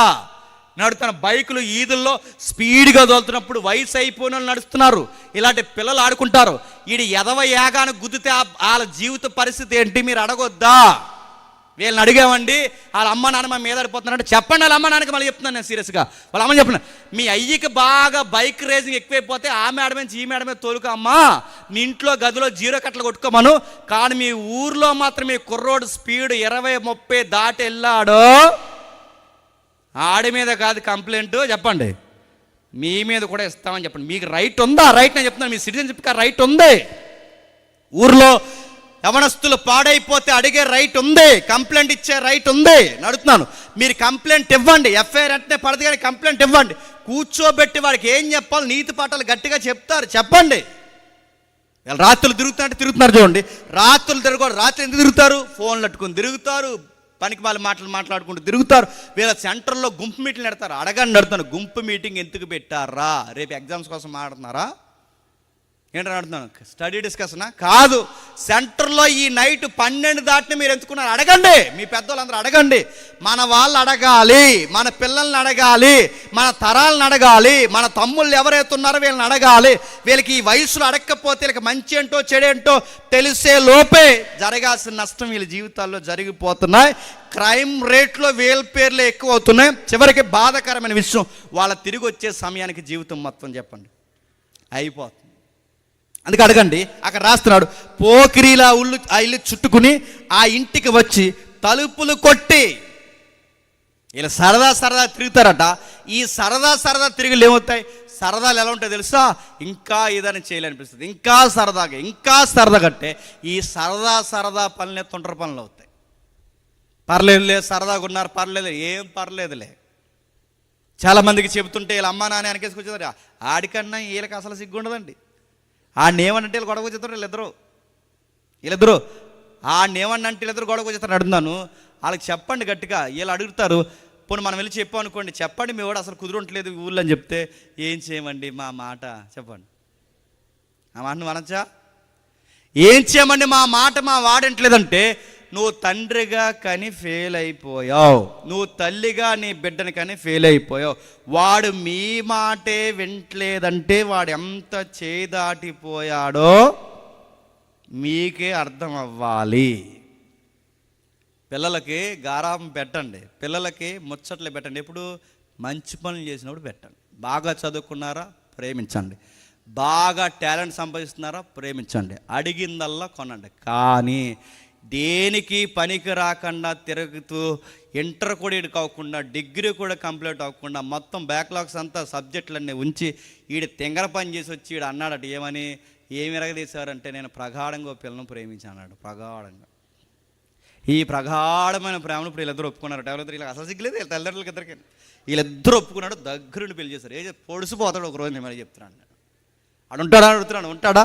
కాదు, మీ తల్లిదండ్రులు పెంచిన తల్లిదండ్రులే కళ్ళే కప్పాడంటే, పెంచిన తల్లిదండ్రులు కళ్ళే ఈ పిల్ల కప్పుతుందంటే, వాళ్ళ తల్లిదండ్రులను ఎదిరిస్తుందంటే, వీడు వీళ్ళ తల్లిదండ్రులను ఎదిరిస్తున్నాడంటే, రేపొద్దున్నే వీడు నిన్ను ఎదిరించకుండా ఉంటాడా? ఎలా ఉంటాడు అనుకుంటున్నావు? అందుకే రాస్తున్నాడు చూడండి, పోకిరీల ఇల్లు చుట్టూ ఏమడిగారట? పాపంలో పరాకాష్ట అయిపోయారు. వాళ్ళ పరాకాష్ఠకు పెరిగిపోయి ఏమన్నారు? మీ ఇంటికి వచ్చిన ఆ మనుషుణ్ణి మా యొద్దకి తీసుకురమ్మని. అంటే నడుతున్నాను, ఇంటికి వచ్చిన మనుషులు అంటే మగాడు. అంటే ఈయన దగ్గరికి, ఈ ముసలివాడి దగ్గరకు వచ్చిన వాళ్ళందరూ ఏమడుగుతున్నారు? ఆ కూడా వచ్చిన ఉపపత్తిని అడగట్లేదు, ఆ ఇంట్లో ఉన్న ఆడపిల్లని అడగట్లేదు. ఈ మగాళ్ళు, ఈ పోకిరీలందరూ కలిసి వీళ్ళు ఏమడుగుతున్నారట? ఆ మగాడు మాకు కావాలన్నారట. ఈ మాట కొంచెం పచ్చుకున్నా తప్పదు, వివరిస్తున్నాను వినండి. ఇప్పుడు జనరేషన్ అలానే ఉంది. ఆడోళ్ళు పెళ్ళిళ్ళు చేసుకునే రోజులు పోయాయి. క్షమించండి, ఆడోళ్ళు మగోళ్ళు పెళ్ళి చేసుకునే రోజులు పోయాయి. ఆడోళ్ళు మగోలు ఇది ఏదో చెప్పిన పాపం పరాకాష్ట అంటారు అది. అందుకే చూడండి, ఒకప్పుడు ఎవరో ఒకరు ఉండేవారు జెండర్ తేడాగా. ఇప్పుడు ఈగల కన్నా ఎక్కువైపోయారు. అందరూ వాళ్ళే ఈగల కన్నా ఎక్కిపోయారు. ఎంత దారుణంగా ఉన్నారు మీరు చూడండి. ఒకటి కాదు, రెండు కాదు, ఎక్కడికక్కడే మళ్ళీ వీళ్ళని పిలవడం, వీళ్ళ ఇంటర్వ్యూలు, వీళ్ళ మాటలు, వీళ్ళు ఎవర్రంటే అదో రకం. వీళ్ళ సిగ్గులేని మాటలు, మళ్ళీ వీళ్ళకి రీల్స్, వీళ్ళ రకరకాల ఫాలోయింగ్లు అక్కడ పెట్టండి, రకరకాల ఫాలోయింగ్లు అన్నీ మాట్లాడడం, రకరకాల పనులు చేయడం, ఇవన్నీ పాడాడు. మొన్న మధ్య చూసిన తర్వాత ఏం జరిగింది తెలుసా? అందులో ఎంటెక్ కుర్రోడు ఎవడవుతున్నాడు, వాడు వీడు కలిసి ప్రేమించుకున్నాడు. ఆడిడు కలిసి ప్రేమించుకోవడం ఏంటండి? ఆడిడు కలిసి ప్రేమించుకుంటే ఆడికి దగ్గరుండి పాస్టర్ గారు, కేరళ పాస్టర్ గారు దగ్గరుండి పెళ్లి చేస్తున్నారు. ఆడికి పెళ్లి చేస్తుంటే ఈడు తాళి కడుతుంటే ఆడు సిగ్గుపడిపోతే ఆ వీడియో చూసి చచ్చిపోవాలనిపిస్తుంది నాకు. నడుతున్నాను, ఆడిని ప్రేమించడం ఏంటి, ఆడిడు ప్రేమించడం అంటే పాపం పెరిగిపోయింది. ఈ మధ్య మీరు చూసారా, మగోళ్ళేమో ఆడోళ్ళు అయిపోతున్నారు, ఆడోళ్ళేమో మగోళ్ళు అయిపోతున్నారు. ఇవన్నీ సోషల్ మీడియాలో ఎక్కువైపోయి ఇవి జనరేషన్ బాగా ప్రభావితం చేస్తుంది. మీరు అక్కడ చూడండి, ఈ మధ్యకాలంలో అత్యధికమైన కేసులు అని చెప్పిన పెళ్ళి అయిన తర్వాత తెలుస్తుంది, చాలామంది మగ పిల్లలు సంసారానికి పనికి రావట్లేదంట. పెళ్ళి ఎవరికి తెలియట్లేదు. చాలామంది మగ పిల్లగాళ్ళు వీళ్ళు ఎందుకు సంసారానికి పనికి రావట్లేదంటే పెళ్ళి అయ్యాక తెలుస్తుంది. ఎందుకు వీళ్ళకి సర్వేలో తేలింది తెలుసా, దర్యాప్తులు వచ్చింది ఏంటంటే వీళ్ళ సంసారానికి ఎందుకు వాళ్ళ పిల్లలు పుట్టరు, సంసారానికి పనికి వస్తలేదు. ఈ తరం మగాళ్ళు చాలామంది ఎందుకు ఇలా తయారయ్యారంటే, మీరు ఎప్పుడు పడితే అప్పుడు 24 hours దాంతో చచ్చిపోతున్నారుగా. ఏంటది? ఆ ఫోన్ ఏదైతుందో మీ సంతాన ఉత్పత్తి మీద కొడతాదంట, గుర్తుపెట్టుకోండి. తినే దగ్గర ఫోను, నిద్రపోయే దగ్గర ఫోను, బాధడు చెప్పిన బాత్రూమ్ పోయేటప్పుడు ఫోను. బాత్రూంలోకి ఎందుకు ఫోన్ అడుగుతున్నాను? బాత్రూంలో దేనికి? బాత్రూంలోకి ఫోన్ లేకపోతే కార్యక్రమాలు జరగవు లోపల. అదే అవన్నీ లోపల ఇవన్నీ బాత్రూంలో ఫోను, తినే దగ్గర ఫోను, చర్చిలో ఫోను, బయట ఫోను. ఈ రేడియేషన్తో ఉన్న ఈ వస్తువుని ఇంతకాలం నువ్వు వాడితే ఆ పాకెట్లో పెట్టి అక్కడ పెట్టి ఇక్కడ పెట్టి 24 hours అది నీ చుట్టూ తిప్పుకుంటే ఏమవుతుంది? దాంతో గేములు, అవి చెత్త చెదారం ఇదంతా ఆడుతూ ఉంటే ఈ రాత్రులు తిరుగుతున్న గేములు ఆడుతున్నారు చూస్తారా? ఆ గేములు అంటారు కాల్చి, ఆడిని కాల్చి, ఎవరిని కాల్చి చేస్తావు? అతడు చెప్తుంటాడు ఆడిని కాల్సే, ఈయన కాల్సే, ఎవరిని కాల్చి చెప్తావు? వీళ్ళకి గేములు ఆడతారు, అందులో బెట్టింగ్ యాప్లు అంటారు, అవి అంటారు, ఇవి అంటారు. వీళ్ళకి డబ్బులు సరిపోతే ఇంట్లో ఉన్న డబ్బులు దొంగతనం చేస్తారు. ఆ డబ్బులు కూడా సరిపోతే బయట దొంగతనానికి కలవబడుతున్నారు. ఇంకా సరిపోకపోతే సైన్స్ స్నాచర్స్ అయిపోతున్నారు. గుర్తుపెట్టుకోండి. ఎందుకు ఈ పనులు చేస్తున్నారు చెప్పండి? చూసి చూడనట్టు ఆ జనరేషన్ చూస్తారు. ఎందుకు 19వ అధ్యాయంలో అడిగే వాళ్ళు ఎవరు లేరు? ఎందుకంటే ఆ రోజుల్లో వారికి రాజు లేడు. రాజు లేకపోయేసరికి యవనస్తులను పట్టుకోలేకపోయారట. రాజు లేకపోయేసరికి సేవకులకి భయం లేదట. రాజు లేకపోయేసరికి ఆడామగన్న సంగతి మర్చిపోయారట. చివరికి ఆ అబ్బాయిని బయటికి లాగుతామని చూస్తే ఆ ఉపపత్తిని ఎవరైతే ఉన్నారో బయటికి ఎంటేశారు. తెల్లవార్లు తన జీవితాన్ని, తన దేహాన్ని చెరిపేస్తే తెల్లారేసరికి అంతమంది తన మీద దాడి చేసేసరికి స్పృహ కోల్పోయి చచ్చిపోయింది. ఆ చనిపోయిన ఆవిడని ఏం చేయాలి? బాధపడి ఆయన ఇంటికి పోతే బాగుండు. ఈ ఎవరైతే ఉన్నాడో ఈ లేవీయుడు 12 ముక్కలు నరికాడట. ఎన్ని ముక్కలు? 12 ముక్కలు. అంటే చంపేయడం వీళ్ళ ఇష్టమే, మొక్కలు నరికేయడం వీళ్ళ ఇష్టమే. ఇంకొక నడుతున్నాను, మరొక కాపురం పెట్టడం వీళ్ళ ఇష్టమే. 1-2 కాదు, వీళ్ళు అంటే వీళ్ళ ఇష్టం. ఇంకా అడిగేవాడు ఎవడు? రాజు లేడు, లా అండ్ ఆర్డర్ లేదు. అడిగేవాళ్ళు లేరు. అడిగేవారు లేకపోయేసరికి వీళ్ళు చేసే పనులు చూడండి. ఒక మనిషిని 12 ముక్కలు నరికారంటే ఏమనాలి చెప్పండి? కౌగిట్లో ఉన్న దాన్ని 12 ముక్కలు నరికారంటే ఇప్పుడు ఈ తరంలో నరకట్లేదా? 150 ముక్కలు నరికిందంట అలా అయింది. మరి లెక్కెట్టుకుంది ఏటో 150, సరిగ్గా 150 ముక్కలు. ఆ రోజు సమాజం ఎలా తగలడిందో ఈ రోజు కూడా చెప్పండి అలాగే ఉంది. మొన్న మధ్య తన భార్యని 75 ముక్కలు ఈడు లెక్కెట్టుకున్నాడేమో. అందుకే ఈ మధ్య పెళ్ళి అయితేనట, ఇలాంటి వేదిక మీద పెళ్ళి అయితే పెళ్ళికి గిఫ్ట్ ఏమి ఇస్తున్నారు చెప్పిన? గోని సెంచు బకెట్ ఎత్తున్నారు. ఎందుకు చెప్పండి? 150 ముక్కలు నరికే బకెట్లు ఎట్టింది చెప్పండి. 75 ముక్కలు నరికే గోని సెంచులు ఎట్టాడు. మీ ఇద్దరికి ఎప్పుడైనా గొడవ వస్తే పనికొస్తాయని చెప్పండి. వీళ్ళిద్దరికి గోని సెంచు బకెట్ నడుతుంది. చావు ఎటకారం అయిపోయింది, నరుక్కోవడం ఎటకారం అయిపోయింది, చావు డెడ్ ఈజీ అయిపోయింది. అయిపోయిందా లేదా? అసలు ఎంత ఈజీ అయిపోయిందంటే ఇక నరుక్కోవడం, చంపుకోవడం, కోసుకోవడం. ఈ మధ్య మీరు చూస్తున్నదో ఎక్కడికెక్కడ నరికాడు. ఆ రోజు కూడా అలా అయిపోయిందట. ఇలాంటి సమాజాన్ని బాగు చేయాలంటే సంఘ నాయకులు బాలేదు, యవనస్తులు బాలేదు, వారి కాపురాలు బాలేదు. ఇలాంటి పరిస్థితులన్నీ బాగు చేయడానికి వచ్చిన తెర మీదకి వచ్చిన వ్యక్తే సమూయేలు గారు. రూతు గ్రంథం పక్కనే బాగా రూతు గ్రంథం ముందే ఉండాల్సిన గ్రంథం ఏంటో తెలుసా? సమూయేలు గ్రంథం. సమూయేలు గ్రంథం ముందు ఉండాల్సిన గ్రంథం పేరు ఏంటో తెలుసా? గుర్తుపెట్టుకోండి, న్యాయాధిపతులు. ఈ రెండు కలిపి జరిగిన చరిత్ర. కాకపోతే మధ్యలో రూతు వస్తుంది.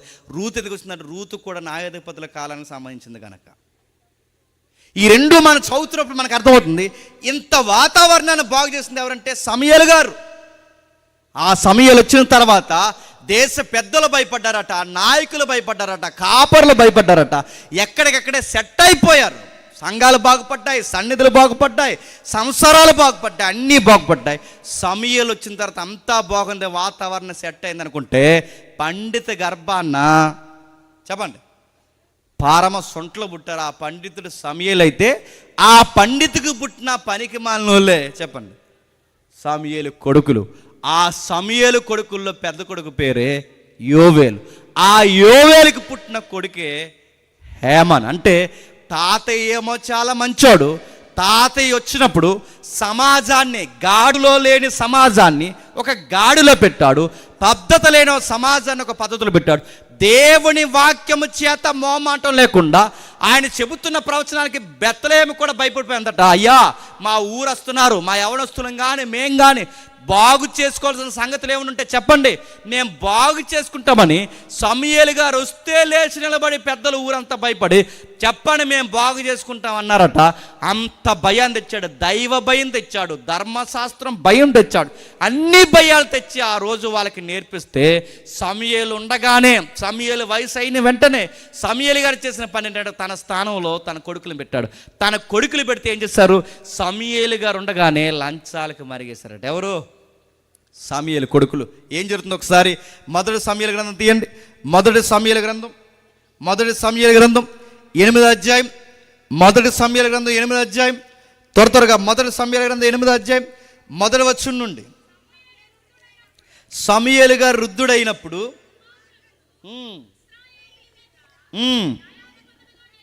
న్యాయాధిపతులుగా నియమించను. అతని జ్యేష్ఠ కుమారుని పేరు హేవేలు, రెండవ వాని పేరు అబియా. వీరు బెర్షెబాలో న్యాయాధిపతులుగా ఉండిరి. అతని కుమారులు అతని ప్రవర్తన అనుసరింపక ధనాపేక్షకులే లంచం పుచ్చుకొని న్యాయము త్రిప్పివై. ఇప్పుడు బాగుండండి, సమూయేలు గారు ఎప్పుడైనా ఒక గాడిదనైనా తీసుకున్నాడా? లేదు. ఎవరి ఎండైనా తీసుకున్నాడా? లేదు. సమూయేలు గారు ఎవరి దగ్గర నుంచి వస్తువులు కానీ, బంగారం కానీ, ఎండు కానీ, గాడిద కానీ ఏదన్నా లంచం తీసుకుని లేదు. కానీ సమూయేలు స్థానంలో వచ్చిన కొడుకులు మాత్రం వీళ్ళు న్యాయాధిపతులుగా పెడితే వీళ్ళు ఏం చేస్తున్నారట? నచ్చినోడికి తీర్పు ఇవ్వడానికి, మోతుబర్లకు సపోర్ట్ చేయడానికి ఎవడు డబ్బిస్తే వాడి వైపు తీర్పు తిప్పేస్తున్నారంట.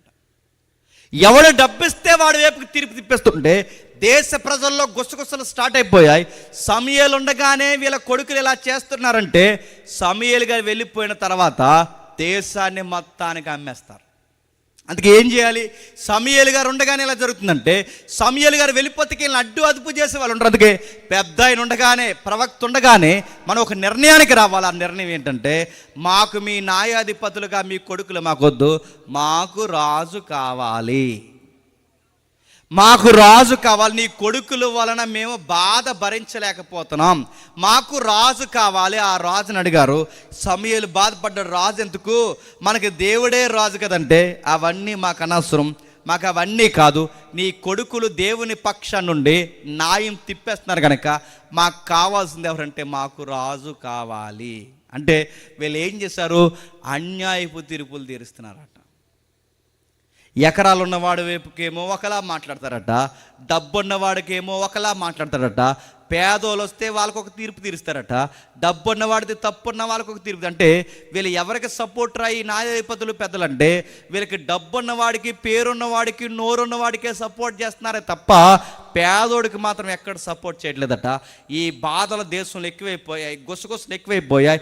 ఈ గుసగుసల్లో చిరిగి గాలివానై ఆ వార్త దేశంలో గుప్పమని పొక్కిపోతే వీళ్ళ గురించి చెడ్డగా మాట్లాడుకోవడం ప్రారంభించారు. అంటే సమూయేలు కోసం దేశం ఎంత బాగా మాట్లాడుకుందో, సమూయేలు కొడుకుల కోసం దేశం చెప్పండి అంత చెడ్డగా మాట్లాడుకుంది. సమూయేలు కోసం ఎంత బాగా మాట్లాడారో, సమూయేలు కొడుకుల కోసం అంత ఘోరంగా మాట్లాడుకుంటున్నారు. ఆ మాట్లాడుకున్న మాటలు దిగువ స్థాయి పిల్లల వరకు కూడా పోయినాయి. పెద్దోళ్ళు మాట్లాడుకున్న ప్రతి మాట పిల్లలు వింటారు తెలుసా? పెద్దోళ్ళు మాట్లాడుకున్న ప్రతి మాట పిల్లలు వింటారు. పిల్లలు వినడమే కాదు, ఆ పిల్లలు వినడం లేదు, ఆడుకుంటున్నారు అనుకుంటాం, వాళ్ళు చూడడం లేదు, ఆడుకుంటాం, కానీ వాళ్ళన్నీ చూస్తారు, అన్నీ వింటారు. వాళ్ళు వినడమే కాదు, వాళ్ళ పోయి ఎవరి దగ్గర మాట్లాడకూడదో వాళ్ళ దగ్గరే మాట్లాడతారు. ఈ అబ్బాయి బాల్యం నుంచి ఏడుస్తున్నాడు. బాల్యం నుంచి ఎవరు? హేమాను. ఎందుకు బాల్యం నుంచి ఏడుస్తున్నాడంటే, ఒక్క పిల్లోడు కూడా తనతో ఆడుకోవడానికి రావట్లేదు. ఎందుకు ఆడుకోవడానికి రావట్లేదంటే, ఆడుకునే పిల్లలు ఉన్నారు చూసారా, ఆ పిల్లలు రాత్రులు వాళ్ళ తల్లిదండ్రులు ఏడడం కల్లారా చూసుంటారు. రే హేమాను, రాత్రి మా అమ్మంతా ఏడ్చింది, రాత్రి మా నాన్న రాత్రంతా ఏడ్చాడు, రాత్రంతా మా అమ్మ ఏడ్చింది, రాత్రంతా మా నాన్న ఏడ్చాడు, రాత్రంతా మా కుటుంబం ఏడ్చింది. ఎందుకు ఏడ్చారు చెప్పనా? మీ నాన్న మీ చిన్నాన్న కలిసి తీర్చిన దొంగ తీర్పు ఉంది చూసారా, ఆ దొంగ తీర్పు వల్ల మా నాన్న ఏడ్చాడు, మా అమ్మ ఏడ్చింది. మా అమ్మ నాన్న ఏడవడానికి కారణం మీ నాన్న చిన్నాన్న కనుక నీతో ఆడుకోవడానికి మేము చెప్పండి రామని ఉంటారు ఖచ్చితంగా. ఒక్క ఫ్రెండ్ కూడా ఈ అబ్బాయి ఎందుకుంటలేదంటే, వీళ్ళ నాన్న చిన్నాన్న చేసే పోరంపోక పనులకి ఆ ఎఫెక్ట్ ఎవరి మీద పడుతుంది చెప్పండి? నేను మళ్ళీ చెప్తున్నాను, తలకాయలు ఎవరైతే ఉన్నారో మీరు జాగ్రత్త. మీకు పిల్లలు పుట్టక ముందు వరకు మీరు ఎలాంటి గొడవలు ఉన్నారో నాకు తెలియదు, కానీ పిల్లలు పుట్టక ముందు వరకు మీ ప్రవర్తన ఎలా ఉందో నాకు తెలియదు, కానీ పిల్లలు పుట్టిన తర్వాత కొన్ని విషయాలు మానేసుకోవాలి. మేము ఇంకా యవనస్తులుగా ఫీల్ అయిపోతున్నామని చెప్పి ప్రతి గొడవలోకి దూరావో, నీకు సంబంధం లేని గొడవలోకి, చాలామంది మన ఈదుల్లో మన ఊర్లో జరిగే గొడవలు ఇవి, మనకి సంబంధం లేని గొడవల్లో కంటే ఆడాడు గొడవ పెట్టుకుంటే వీళ్ళు లింగి గట్టి తయారైపోతారు మధ్యలోకి. ఆడమందికి నీకు సంబంధం ఏంటి అని అడుగుతున్నాను. ఆడాడు గొడవ పెట్టుకుంటే మధ్యలో నువ్వేం తిరుగుతున్నావు? ఇప్పుడు ఆడాడు గొడవ పెట్టుకుంటే మధ్యలో తాకితే నిన్ను పోలీసులు ఎత్తుకుపోతే రేపు పొద్దున్న నీ పిల్లల్ని ఏమంటారు చెప్పిన? స్కూల్కి పోతున్నప్పుడు మీ నాన్నే పోలీసులు తీసిపోరంట కదరా అంట. పిల్లలు ఎంత ఉంటారు కానీ వాళ్ళు ఎంతెంత మాట్లాడతారండి. మీ అమ్మ మంచిది కాదట మా అమ్మ చెప్పింది అంటారా అనరా? మీ అమ్మ గయ్యాల గంపంట, మీ అమ్మ గొడవెత్తుకుంటే ఆగదంట, నీతో ఆడుకోద్దని మా అమ్మ అందరా, అందుకే నీతో మేము ఆడుకోమరా అని పిల్లలు అంటారా అనరా? కానీ నువ్వేం చేస్తావు? నువ్వు పెద్ద పేదరసి పెద్ద ప్రతిదానికి గొడవే రోడ్డు మీదకి. పిల్లల బుట్టకు నోరు అదుపులో ఎట్టుకో, ప్రతి దానికి నోరెట్టుకుని అత్త మీద అరిసి, భర్త మీద అరిసి, ఊరోళ్ళ మీద అరిసి, ఎదురింటోళ్ళ మీద, ప్రతి గొడవకి రోడ్డు మీదకి వచ్చి అరిసావో నిన్ననరో, నీకు పుట్టిన పిల్లల్ని అంటారు మీ అమ్మ తేడా, నీతో మేము ఆడుకోము. పశు హృదయాలకి ఇవేమన్నా అర్థమవుతాయా? నీకు పుట్టిన బిడ్డలకి ఇవేమన్నా అర్థమవుతాయా? ఈ బాధల వాళ్ళ మీద పడుతూ పెరిగితే వాళ్ళు ఏమైపోతారు? కొంచెం ఈ మాటలు దాటి మాట్లాడిన ఏమనుకోకండి. అక్రమ సంబంధాలు పెట్టుకుంటే మీ అమ్మ పలానా అంటగా, మీ నాన్న ఎలాగంటగా అని మీ పిల్లల దగ్గర వేరే పిల్లలు మాట్లాడుతూ ఉంటే వాళ్ళ హృదయం ఏమైపోతుంది? వాళ్ళు వచ్చి నిన్ను అడగగలరా? అమ్మా నువ్వు నాన్నుండగానే ఇలా చేస్తున్నావంటే ఏంటమ్మా నాడు వచ్చి నిన్ను అడగగలరా? నాన్న ఏంటి ఇలా తాగి డ్రైనేజీలో పడిపోతున్నావు, లేనిపోని ఇళ్ళకి పోతున్నావంట, అందరూ మా వాళ్ళందరూ నవ్వుతున్నాడు, బాధ నీకు చెప్పగలడా? ఏమైపోతారు వాళ్ళు? నువ్వు ప్రతి దానికి తగునమ్మా అని తయారైతే రేపు పొద్దున్న ఆ పిల్లల పరిస్థితి ఏంటి? నువ్వు వ్యభిచారివని నీ పిల్లలు తెలిస్తే ఏమైపోతారు? నీ తండ్రి తాగుబోతా నా పిల్లలు తెలిస్తే ఏమైపోతారు? మానేయండి కొన్ని. మీరు పుట్టకముందు వీళ్ళ పుట్టకముందు ఎలా ఉన్నారో నాకు తెలియదు, కానీ వీళ్ళ పుట్టిన తర్వాత మాట బాగుండాలి, చేతలు బాగుండాలి. వాళ్ళ కళ్ళ ముందు ఎప్పుడు ఎలా ఉండదో తెలుసా? భార్య భర్తలుగా మీరు ప్రేమనురాగాలతో కనబడాలి. కనబడతారా? సంకన వేసుకుని గొడవడేస్తుందంట. సంకన వేసుకుని ఎవరిని ఉండు నీ మీద పోలీస్ కేసు చేస్తానంటే ఈడు సంకన వేసుకుని వాళ్ళ అయ్యి మీద పోలీస్ కేసు చేస్తాడు. ఈయన సంకన వేసి మాడుతున్నామంటే ఈడు ఎలా పెడితే రౌడీ అయిపోయాడండి. ఈడు పిల్లలు ఉండగానే పిల్లని ఇలా తోసి తల్లిని తన్నితే నడుతున్నాను. పిల్లల ముందు తల్లిని కొడితే వాళ్ళ గుండెలు చెదిరిపోవు. నడుతున్న కోపం వస్తుంది కొన్నిసారి, భార్యలు చేసే పనుల వలన, భర్త చేసే పనుల కోపం. కానీ వాళ్ళు ఉన్నప్పుడు జాగ్రత్త. పెద్దలు అనేవారు ఒకప్పుడు, ఆగా పిల్లలు ఉన్నారు ఆగు వెళ్ళని అనేవారు. ఇప్పుడు మధ్యలో పెట్టుకుని సంకేతం గొడవడేస్తున్నారు. ఇప్పుడు మా ఆవిడ కూడా నా కోపం తెస్తుంది, నిజంగా నేను చెప్తున్నాను, తెస్తుంది. తెచ్చినప్పుడు ఆగని చెప్తుంది. దానికి అర్థమైపోతుంది సీన్ అంతా. పిల్లలు ఉన్నారు జాగ్రత్త, మాట్లాడుతున్న జాగ్రత్త, సింగిల్ వర్డ్స్ జాగ్రత్త, చెప్పాలి, మాట్లాడాలి. నడుతున్నాను, ప్రేమ ఉండాలి, భయము ఉండాలి. అది భార్యకు ఉండాలి, పిల్లలకు ఉండాలి. నేను ఎవరు చెప్తున్నాను, ప్రేమించే టైంలో ప్రేమిస్తారు, తేడా వస్తే మక్కలు ఎరగొట్టి కూర్చోబెడతారని ఆన్సర్ వాళ్ళకి వెళ్ళాలి. అలా వెళ్ళాలంటే ముందు మీ ఇద్దరు తినంగా వెళ్ళాడు. ఎవరు చెప్పండి? మీ ఇద్దరే అడుగుతున్నాను. మీరు ఏదన్నా చీకటి పని చేసినా, అక్రమ సంబంధాలకు అలవాటు పడినా, అక్రమ సంపదన అంటే సారా వ్యాపారాలు, ఆ వ్యాపారాలు, దొంగ పనులు, అక్కడ 10 ఇక్కడ 10 ఇలాంటి అక్రమ సంపాదనలు సంపాదిస్తున్నారని వాళ్ళకి తెలిసినా మీ పిల్లలు ఎదిగే కొద్దీ మీ మాట వినరు. పైగా వాళ్ళ చెవుల్లో ఖచ్చితంగా మీరు అనుకుంటారు మన ఇంటి విషయాలు ఎవరికి తెలియట్లేదని. గుర్తుపెట్టుకోండి, మన ఇంటి విషయాలు మన ఇంట్లో కన్నా ఊరందరికి ముందే తెలుస్తాయి, లాస్ట్లోనే తెలుస్తాయి. మనకి మన ఇంటి విషయాలు ఊరందరికీ ముందే తెలుస్తాయి, మన పిల్లలకి ముందే తెలుస్తాయి. అందుకే కాస్త జాగ్రత్త. వీళ్ళు అనుకున్నారు డబ్బులు సంపాదించేస్తున్నాం, మా నాన్న నీతి నిలబడి మా నాన్న సమయాలు నీతి నిలబడి రూపాయి సంపాదించలేదు, దీనికి వయసు అయిపోయింది వెళ్ళిపోతున్నాడు, రేపొద్దున మా పిల్లల భవిష్యత్తు ఏంటని ఆ పిల్లల కోసమే తెగదాసేస్తుంటే డబ్బు దాశారు. కానీ బంధాలు తేగలిగారా? స్నేహాలు తేగలిగారా? ఒక మంచి పేరు తేగలిగారా? ఆ బిడ్డను ఆడుకునే వయసులో ఆడుకునేలా చేయగలిగారా? చిన్నప్పటి నుంచి ఏడవడానికి కారణమైపోయారు. ఏడ్చాడు. ఒక ఫ్రెండ్ ఉండడు, ఒక చుట్టం రాడు, ఎవడో రాడు. ఆ అబ్బాయి తన బాధను ఎవరికి చెప్పుకోలేడు. నాన్న నువ్వు లంచాలు తీసుకోవడం తప్పు అంటే వాళ్ళ నాన్న అంటాడా? బాబాయ్ చిన్నానా నువ్వు ఇలా చేయడం తప్పనంటే వాళ్ళ చిన్నాన్న అంటాడా? ఎవరు వినరందుకే ఆ అబ్బాయిలోనే ఏడుస్తూ తనలో తానే కుమిలిపోతూ గదిలో ఏడ్చి చీకటే తనకి స్నేహం అయిపోయింది తప్ప ఒక్క స్నేహితుడు కూడా నాకు లేడు. అలాంటి బాధల్లో పెరిగి ఏడ్చి తన కళ్ళన్నీ లొట్టల పడిపోయి తన జీవితం అంతా క్షీణించిపోయి చచ్చే శవంలా మారిపోతూ జీవితంలో ఒకే ఒక్క పాట రాశాడు. ఆ పాట పేరే 88వ కీర్తన.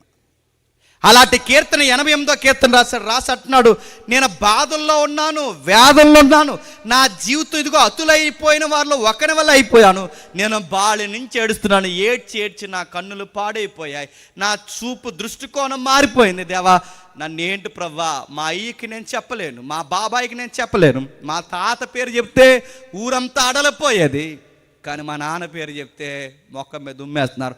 మా నాన్న పోయిన తర్వాత ఆనందరు నేను మోయాల్సి వస్తుంది. ఒకవేళ ఆయన పోయినా నేను మోయాల్సి వస్తుంది. గుర్తుపెట్టుకోండి, తండ్రి బాగా సంపాదించాడు అనుకోండి, యథార్థంగా బాగా సంపాదించాడు అనుకోండి, ఎవరు సుఖపడతారండి? పిల్లలు సుఖపడతారు. తండ్రి బాగా తాగేసి తిరిగారు అనుకోండి, ఎవరు నష్టపోతారండి? మీరు అనుకుంటారు మేము ఎలా ఉంటే వాళ్ళని నచ్చిపోతారు. నీకు పుట్టారు కనుక నువ్వు మంచి చేసినా వాళ్ళకి వస్తుంది, నువ్వు చెడు చేసినా వాళ్ళకి వస్తుంది. మీ ఇద్దరికి పుట్టారు కనుక మీరు ఏం చేస్తే చెప్పండి, ఆ తర్వాత రిజల్ట్ వాళ్ళ మీద పడుతుంది. మీరు అనకండి మా పిల్లలు మాట వింటలేదని, వింటారు. నువ్వు నీతి, న్యాయము, భక్తి, విశ్వాసము, భయభక్తులు ఇలాంటివి నీ ఇంటి వాతావరణంలో చొప్పిస్తే నీ పిల్లలు ఎందుకు వినరు? వాళ్ళ ముందు ఎప్పుడన్నా బైబిల్ చదివావా? నీ పిల్లలు చూస్తుండగా ఎప్పుడన్నా మోకాళ్ళు వేసి ప్రార్థన చేసావా? కనీసం తినేటప్పుడు, మొద్దెట్టుకునేటప్పుడు నీ పిల్లలు చూస్తుండగా ప్రార్థన చేయడం ఎప్పుడన్నా వాళ్ళకి చూపించావా? ఇప్పటికిప్పుడు బాగుపడిపోమంటే ఎలా బాగుపడిపోతారు? ఇలాంటి యవనస్తుల సదస్సులు పెట్టి జేమ్స్ గారు గట్టిగా చెప్పండి అంటే ఎంత గట్టిగా చెప్పి ఎన్ని బాక్సులు పెడితే ఎవడు మారిపోతాడు? ముందు మీ ఇంట్లో చెప్పాలి, మీరు మీ ప్రవర్తన చూపించాలి. మీరు బైబిల్ చదువుకోవడం మీ పిల్లలు చూడాలి, నీ భార్యతో మంచిగా మాట్లాడు నీ పిల్లలు చూడాలి, నీ భర్తతో నువ్వు మంచిగా మాట్లాడు నీ పిల్లలు చూడాలి. ఇవన్నీ మీ పిల్లలు చూడాలి. వీళ్ళు చూడాలి, వాళ్ళకి ప్రేమ అంటే ఏంటో అర్థం అవ్వాలి. చిన్నప్పటి నుంచి చాలామందికి, నిన్న మొన్న ఒక సైకాలజీ వీడియో చూసాను, ఒక డాక్టర్ చెప్తున్నాడు, పిల్లల ముందు గుర్తుపెట్టుకొని చాలామంది తల్లిదండ్రులు చేసి సిగ్గుమాలని పని అని చెప్పిన వాళ్ళ ముందు అర్ధనగ్నంగా తిరుగుతుంటారు. చాలా తప్పుడు పనులు. ఇంట్లో ఉంటే బనీలు వేసుకుని తిరగడం, టవలు కట్టుకుని తిరగడం, ఆ నైటీలు ఆపాపు నైటీ సిరిగిపోయిన నైటీలు వేసి, ఇవి మంచి పద్ధతి. వాళ్ళ ముందు బట్టలు మార్చుకోవడం ఇది మంచి. దేహాన్ని కప్పుకోవడం అంటే ఏంటో వాళ్ళు నీ దగ్గర చూడకపోతే రేపు పొద్దున్న వాళ్ళకి సిగ్గు అంటే ఏంటో తెలుస్తుందా? తెలియాలిగా. వాళ్ళకి బట్టలు ఎలా వేసుకోవాలో నువ్వు నేర్పించాలి. నువ్వు ఇంట్లో ఉంటే పెద్ద సర్కస్ చేసేవాళ్ళగా టవల్ కట్టుకుని తిరుగుతావు. మాకు నువ్వు ఒంటి నిండా బట్టలు వేసుకో పిల్లల ముందు. తల్లిగా నువ్వు ఎవరెత్తున్నావు, ఎలా పడితే అలా కూర్చోకు, ఒక సిస్టమేటిక్ కూర్చో, చక్కగా కూర్చో. ఎలా కూర్చోకూడదో కూడా మీ పిల్లలు తెలియాలి. కొంతమంది పిల్లలకి, ఈ జనరేషన్ పిల్లలకి సిగ్గు ఎందుకు తెలియట్లేదు? ఒకప్పుడు అరికాలు దాడితే సిగ్గు తెలిసేది, అరికాలేటి ఇప్పుడు నడుతున్న పిక్కల వరకు వచ్చిన ఎందుకు తెలియట్లేదు? ఎందుకు అర్థం కావట్లేదంటే సిగ్గు మరిచిపోయారు. ఎందుకంటే వాళ్ళ ఇంట్లో పేరెంట్స్ సరిగ్గా ఉండరు, వాళ్ళు సిస్టమేటిక్గా బట్టలు వేసుకోరు. ఇంట్లో ఎలా పడితే అలా తల్లిదండ్రులు తిరిగితే వీళ్ళ ఈదులో ఎలా పడితే అలా తిరగరు చెప్పండి. మీరు టౌన్ కల్చర్కి పోండి, అప్డేట్ కల్చర్కి పోండి, అర్బన్ సిటీకి పోండి, ఇంట్లో పేరెంట్స్ అందరికి చెప్పినా ఆడోళ్ళు మగవాళ్ళు నెక్కర్లేసి తిరుగుతారు. అందుకే వీళ్ళ పిల్లలు కూడా నెక్కర్లేసి ఈదులోకి వస్తారు వయసు వచ్చాక కూడా. ఎందుకు? వాళ్ళు ఎలాగున్నారో గుర్తుపెట్టుకోండి. ఎలా వేసుకుంటున్నావో చూస్తారు, ఎలా మాట్లాడుతున్నావో చూస్తారు. ఈ అబ్బాయి మీద పడిన ప్రెజర్ ఏంటో తెలుసా? వాళ్ళ నాన్న చేసిన తప్పులు ఈ అబ్బాయి మీద పడ్డాయి. లంచాలు తీసుకుంటున్నాడు. అబ్బాయిని బాగా వినండి, అబ్బాయితో ఎవరు మాట్లాడలేదు, వాళ్ళ నాన్న వాళ్ళు మాట్లాడలేదు, వాళ్ళ చిన్నాన్న వాళ్ళు మాట్లాడలేదు. ఈ అబ్బాయి చేసిన మంచి పని ఏంటంటే వాళ్ళ నాన్న తిట్టుకుంటూ కూర్చోలేదు, వాళ్ళ అమ్మా నాన్నే తిట్టుకుంటూ కూర్చోలేదు, లేదా వాళ్ళ బాబాయిని తిట్టుకుంటూ కూర్చోలేదు. ఆ అబ్బాయి చేసిన మంచి పని ఏంటంటే, నా జీవితాన్ని ఇచ్చింది మా నాన్న కాదు, నా జీవితాన్ని పుట్టడానికి కారణం మా అమ్మ కాదు, నేను పుట్టడానికి కారణం నువ్వు దేవా. అందుకే ఎవరైతే నాకు జీవితాన్ని ఇచ్చారో ఆయన దగ్గరికి పోయి ఏడుస్తానని చెప్పి ఆ దేవుడి దగ్గరికి వచ్చి ఏడుస్తున్నాడు. ఎంతకాలం ఏడుస్తాడు తెలుసా? 20 years ఏడుస్తున్నాడు. ఎన్ని సంవత్సరాలు? 20 years.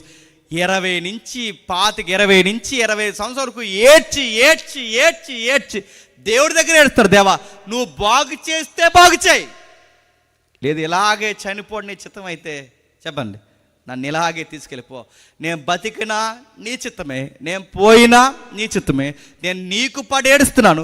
చచ్చే శవాల్లో నెక్స్ట్ శవం నాదే అన్నట్టు ఏడుస్తున్నాను. పోయేవారి జాబితాలో నాదే నెక్స్ట్ జాబితాని ఏడుస్తున్నాను. నా కన్నులు పోయి, దేహం పోయి, అన్నీ పోయి, నా ఇంట్లో పేరిపోయి, అన్నీ పోయాయి. ఇక నేను పోయినా నాకేం కాదు. కానీ ఒక మాట చెప్తున్నాను ప్రభా, రేపు పొద్దున్న నేను చనిపోయి పాతాళానికి పోతే పాతాళంలో మళ్ళీ నా ప్రార్థన వింటావా? నువ్వు వినవు కదా. నరకానికి పోయిన వాళ్ళు మళ్ళీ నువ్వు తీసుకురావు కదా. అక్కడ నీకు ఎవరైనా స్తుతులు చెబుతారా? చనిపోయి పాతాళానికి పోయిన వాళ్ళు నువ్వు మళ్ళీ జ్ఞాపకం చేసుకో కదా. అందుకే భూమి మీద ఉండగానే నన్ను జ్ఞాపకం చేసుకో, నా బతుకుని జ్ఞాపకం చేసుకో, నా పరిస్థితులు జ్ఞాపకం చేసుకొని. ఎవరి దగ్గర ఏడుస్తున్నారు చెప్పండి? యవనస్తులందరికీ చెప్తున్నాను, చెల్లెళ్ళకి తమ్ముళ్ళకి ఎవరైతే ఉన్నారో మీరు అందరూ వినండి. నిజంగానే మీ అమ్మ మంచిది కాకపోయినా, నిజంగానే మీ నాన్న మంచోడు కాకపోయినా, నిజంగానే మీ కుటుంబం మంచిది కాకపోయినా, మీ కుటుంబానికి మాట్లాడడం, సంపాదన ఏది పద్ధతి లేకపోయినా, వాళ్ళ గురించి మీరు ఏడుస్తున్నప్పుడు ఎవరి దగ్గర ఏడవకండి. ఎవరి దగ్గర ఏడవాలో ఆరి దగ్గర ఏడవండి. ఎక్కడ ఏడవద్దు, ఎవరికీ చెప్పొద్దు, నీ స్నేహితులు కూడా చెప్పదు. ఎందుకంటే వాళ్ళు ఎలాంటి వారైనా, తల్లి ఎలాంటిదైనా, తండ్రి ఎలాంటోడైనా, వాళ్ళు ఎలాంటి వారైనా ఒకటి మాట గుర్తుపెట్టుకోండి, వాళ్ళ మనల్ని కన్నారు. కన్నందుకు వాళ్ళకి గౌరవం లేకపోయినా వాళ్ళ గౌరవాన్ని కాపాడాల్సిన గౌరవం మనకు ఉండాలి. వాళ్ళ మంచోళ్ళు కాకపోయినా చాలామంది పిల్లలు, వయసు వచ్చిన పిల్లలు ఏమంటారంటే మా అమ్మ ఎలాంటిది, మా నాన్న అంటాడు. తప్పు, మళ్ళీ చెప్తాను, అలా చెప్పకూడదు. ఎందుకంటే తల్లిదండ్రులు ఎలాంటి వారైనా బైబిల్ ఏమని చెప్పినా మీ తల్లిదండ్రులను గౌరవించండి. ఎలాంటోడైనా, మీ నాన్న తాగుబోతైనా, మీ అమ్మ తిరిగిపోతైనా, వాళ్ళు ఎలాంటి వారైనా గౌరవించండి. ఎందుకంటే వాళ్ళకి గౌరవం ఇవ్వాల్సిన గౌరవాన్ని ఇవ్వాలి. ఎందుకంటే దేవుడు చెప్పాడు తల్లిదండ్రులను గౌరవించండి. సన్మానించడం గౌరవించడం, వాళ్ళని గౌరవించండి, వాళ్ళకి ఇవ్వాల్సిన గౌరవాన్ని ఇవ్వండి. మీరు గౌరవిస్తే దేవుడు రాసాడు ఎఫ్సీ పత్రికలో, మీకు మేలు కలిగినట్లు. అంటే మీ లైఫ్లో సక్సెస్ అంటే ఏంటో మీరు చూడాలి అంటే మీ తల్లిదండ్రులని గౌరవించండి. ఈ అబ్బాయిలో ఉన్న క్వాలిటీ ఏంటో తెలుసా? 88వ కీర్తన మొత్తం మీరు ఇంటికి వెళ్ళి చదవండి. ఎక్కడ కూడా తన బాధపడ్డాడని చెప్పాడు, తను ఏడ్చాడని చెప్పాడు, తన కన్నులు పాడైపోయాయని చెప్పాడు, తన దేహం పాడైపోయిందని చెప్పాడు. కానీ నేను ఎంత బాధపడ్డానికి కారణం మా నాన్న చిన్నాన్నని ఎక్కడైనా చెప్పాడా? ఎందుకు చెప్పినా, తను బాధపడుతున్నానని చెప్పాడు కానీ తన పేరెంట్స్ వల్లే బాధపడుతుందని చెప్పలేదు. కానీ మనం చదువుతుంటే మనకు అర్థమవుతుంది. ఆ చరిత్రని, ఈ కీర్తనని కలుపుతుంటే ఈ అబ్బాయి బాధపడడానికి, 20 సంవత్సరాల అబ్బాయి బాధపడడానికి ఏముందబ్బా బాధ అని తిరిగేస్తే వీళ్ళ వల్లే బాధపడి, ఇది చదువుతుంటే మనకు అర్థమవుతుంది తప్ప ఈ అబ్బాయి ఎక్కడైనా పేరెంట్స్ని తక్కువ చేశాడా? ఎందుకు చేయలేదు చెప్పిన, దేవుని భయభక్తులు ఎరిగిన ఏ పిల్లలు కూడా తల్లిదండ్రులను ఎదిరించరు. ఈ మధ్యకాలంలో ఏం చేస్తాను తెలుసా, ముగిస్తాను. చదువుకోరాని పంపిస్తే చదువుకోకుండా వీళ్ళ చదువు అంతంత మాత్రంగా చదివి చివరికి ఆ చదువులో ఎవరినో ప్రేమించి వీళ్ళు వచ్చి అన్నారట, ఆ అమ్మాయిని ప్రేమించాను, ఆ అబ్బాయిని ప్రేమించాను, మీరు గనక మా ప్రేమకు అడ్డొస్తే మీ మీద కేసు పెడతామన్నారట. ఇందుకు ఇది మాట్లాడతానని పెంచారండి వాళ్ళు. వాళ్ళ ప్రేమకి వీళ్ళకి మైనారిటీ వచ్చిందట, అడల్టీ అట, మైనారిటీ వచ్చేసిందంట. అందుకేనట వీళ్ళకి అంటే వీళ్ళకి హక్కులు వర్తిస్తాయి, రాజ్యాంగ పౌర హక్కులు వర్తిస్తాయట. అంతకట ఇప్పుడు 18 సంవత్సరాలు దాటేసాయట, ఇప్పుడు 19లోకి వచ్చారట. వీళ్ళ ప్రేమను ఎవరు ఒప్పుకోకపోయినా పోలీస్ స్టేషన్కో రిజిస్ట్రేషన్ ఆఫీస్కి వెళ్ళి పెళ్లి చేసి ఎలాంటి పూరీలు అమ్ముకుంటారు ఇద్దరు. ఎలాంటి దేనికి పనికి వస్తారు, దేనికి పనికి? ఎందుకంటే నువ్వు గాలిగాడివి, ఆమె వచ్చిన ఆ పిల్ల గాలి, మీ ఇద్దరు కలిస్తే సుడిగాలి, పంట ఇద్దరు. మీ వల్ల కుటుంబాలకు ఏం ఉపయోగం లేదు. పైపచ్చికి మీరు చేసే ఘోరమైన పని ఏంటి చెప్పినా, వద్దురా తప్పని చెప్పని మీ అమ్మా నాన్న మీద కేసు పెడుతున్నారంటే మీకు అసలు జీవితం విలువ తెలిసిందా? కృతజ్ఞత లేదు, మీకు పెంచిన కృతజ్ఞత లేదు, రొమ్ముపాలు దిగిన కృతజ్ఞత లేదు, గుండెల మీద ఆడుకున్న కృతజ్ఞత లేదు, వాళ్ళ చేతి ముద్దలు తిన్న కృతజ్ఞత లేదు, వాళ్ళ రెక్కల కష్టాన్ని, వాళ్ళ రక్తాన్ని తినేసరికి కృతజ్ఞత లేదు. ఇలా చేస్తున్నారు ఎందుకుని అడిగినందుకు వాళ్ళ మీద కేసు పెడుతున్నానంటే మీరు కృతజ్ఞత లేనివారు, తల్లిదండ్రులకు గౌరవం లేనివారు, తల్లిదండ్రులకు గౌరవించకుండా ఇలాంటి విచ్చడవిల్లు పనులు చేసి పెళ్ళి, పేరంటం, లవ్వు, శతారం అని తిరిగితే బాగుపడతారు అనుకుంటున్నారు. ఆ దేవుడు ప్రతి దాన్ని మీకు ఆటంకం చేస్తాడేమనుకుంటున్నారు. మీకు కలిసి వస్తా. ఇంటికాడ అమ్మ ఏడుస్తుంటే నువ్వు ఇక్కడ సుఖపడగలవా? ఇంటికాడ మీ నాన్న ఏడుస్తుంటే ఇక్కడ నువ్వు సుఖపడగలవా? ఆ దేవుడు నిన్ను దీవిస్తాడా? రోడ్డు మీద నిలబడి బజ్జీలు అమ్ముకుంటే ఏమనుకుంటున్నావు? దేనికి పనికిరామని చెప్తున్నాను, దేనికి పనికిరావు, దేనికి పనికిరా. ఎందుకంటే తల్లిదండ్రులు నిష్ఠూర పెట్టిన వారిని ఏమంటే తెలుసా బైబిల్లో? హఠాత్తుగా ఆరిపోతాడు బైబిల్లో. ఈ అబ్బాయిలో ఉన్న క్వాలిటీ ఏంటి తెలుసా? వాళ్ళ నాన్న చెడ్డ చేయలేదు, వాళ్ళ చిన్నాన్న చెడ్డ చేయలేదు, వాళ్ళు ఎలాంటి వారైనా వాళ్ళకి ఇవ్వాల్సిన గౌరవాన్ని ఇచ్చేశాడు. ఈరోజు కూర బాగోకపోతే కంచాలు గిరేస్తున్నారు కొడుకులు. బాగుపడతా అనుకుంటున్నారు ఈ కంచాల బ్యాచ్ అంతా. కూర బాగోకపోతే కంచం గిరేసేస్తాడు, ఆడికి అడిగిన డబ్బులు ఇవ్వకపోతే బ్యాగ్ గిరేసేస్తాడు. నేను మళ్ళీ చెప్తున్నాను, ఇలాంటి వారికి దేవుడు కలిసి వచ్చేలాగా ఏ దీవిన ఇవ్వడు. నీ ఎదో పొగరు అనసడానికి దేవుడు నిన్నెక్కడ కూర్చోబెట్టాలో చెప్పండి, అక్కడే కూర్చోబెడతాడు. తిన్న కంచాలు ఎత్తని కూతుర్లు ఉన్నారంటే మీరు నమ్మగలరా? తీరు మేడంలు కంచాలు. తిన్న కంచమే నువ్వు ఎత్తకపోతే రేపు పొద్దు నీకు సంసారం ఎవడు నేర్పిస్తాడు? నడుతున్నాను. అమ్మ నాన్న గౌరవించకపోతే కష్టపడి ఉండిన కూర నచ్చలేదని కంచం ఇస్తున్నాడు. నువ్వు ఏం కొడుకువి?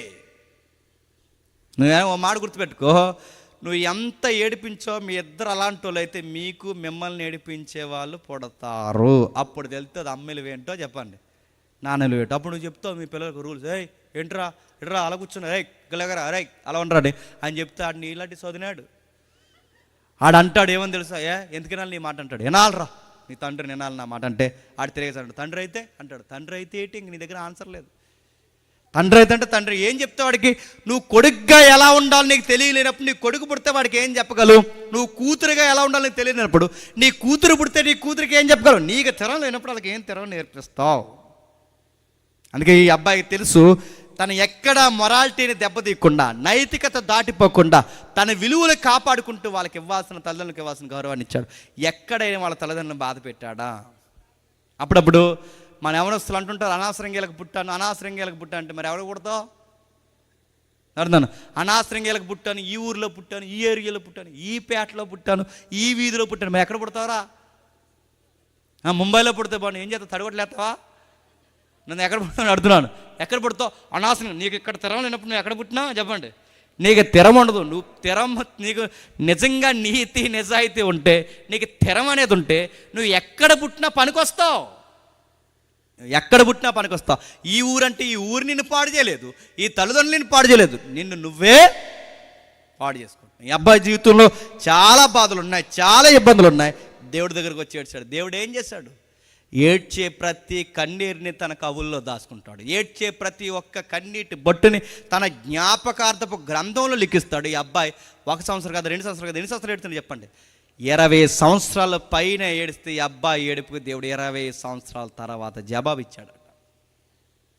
లింగులింగమని 3 రోజులు ఉపవాస కూడికి వెళ్ళి ఆ 3 రోజులు ఏడ్చేసి జవాబు రాలేనందుకు ఇంక నెక్స్ట్ వీక్ నుంచి చర్చికి రాన్నారంటే 3 రోజులకే.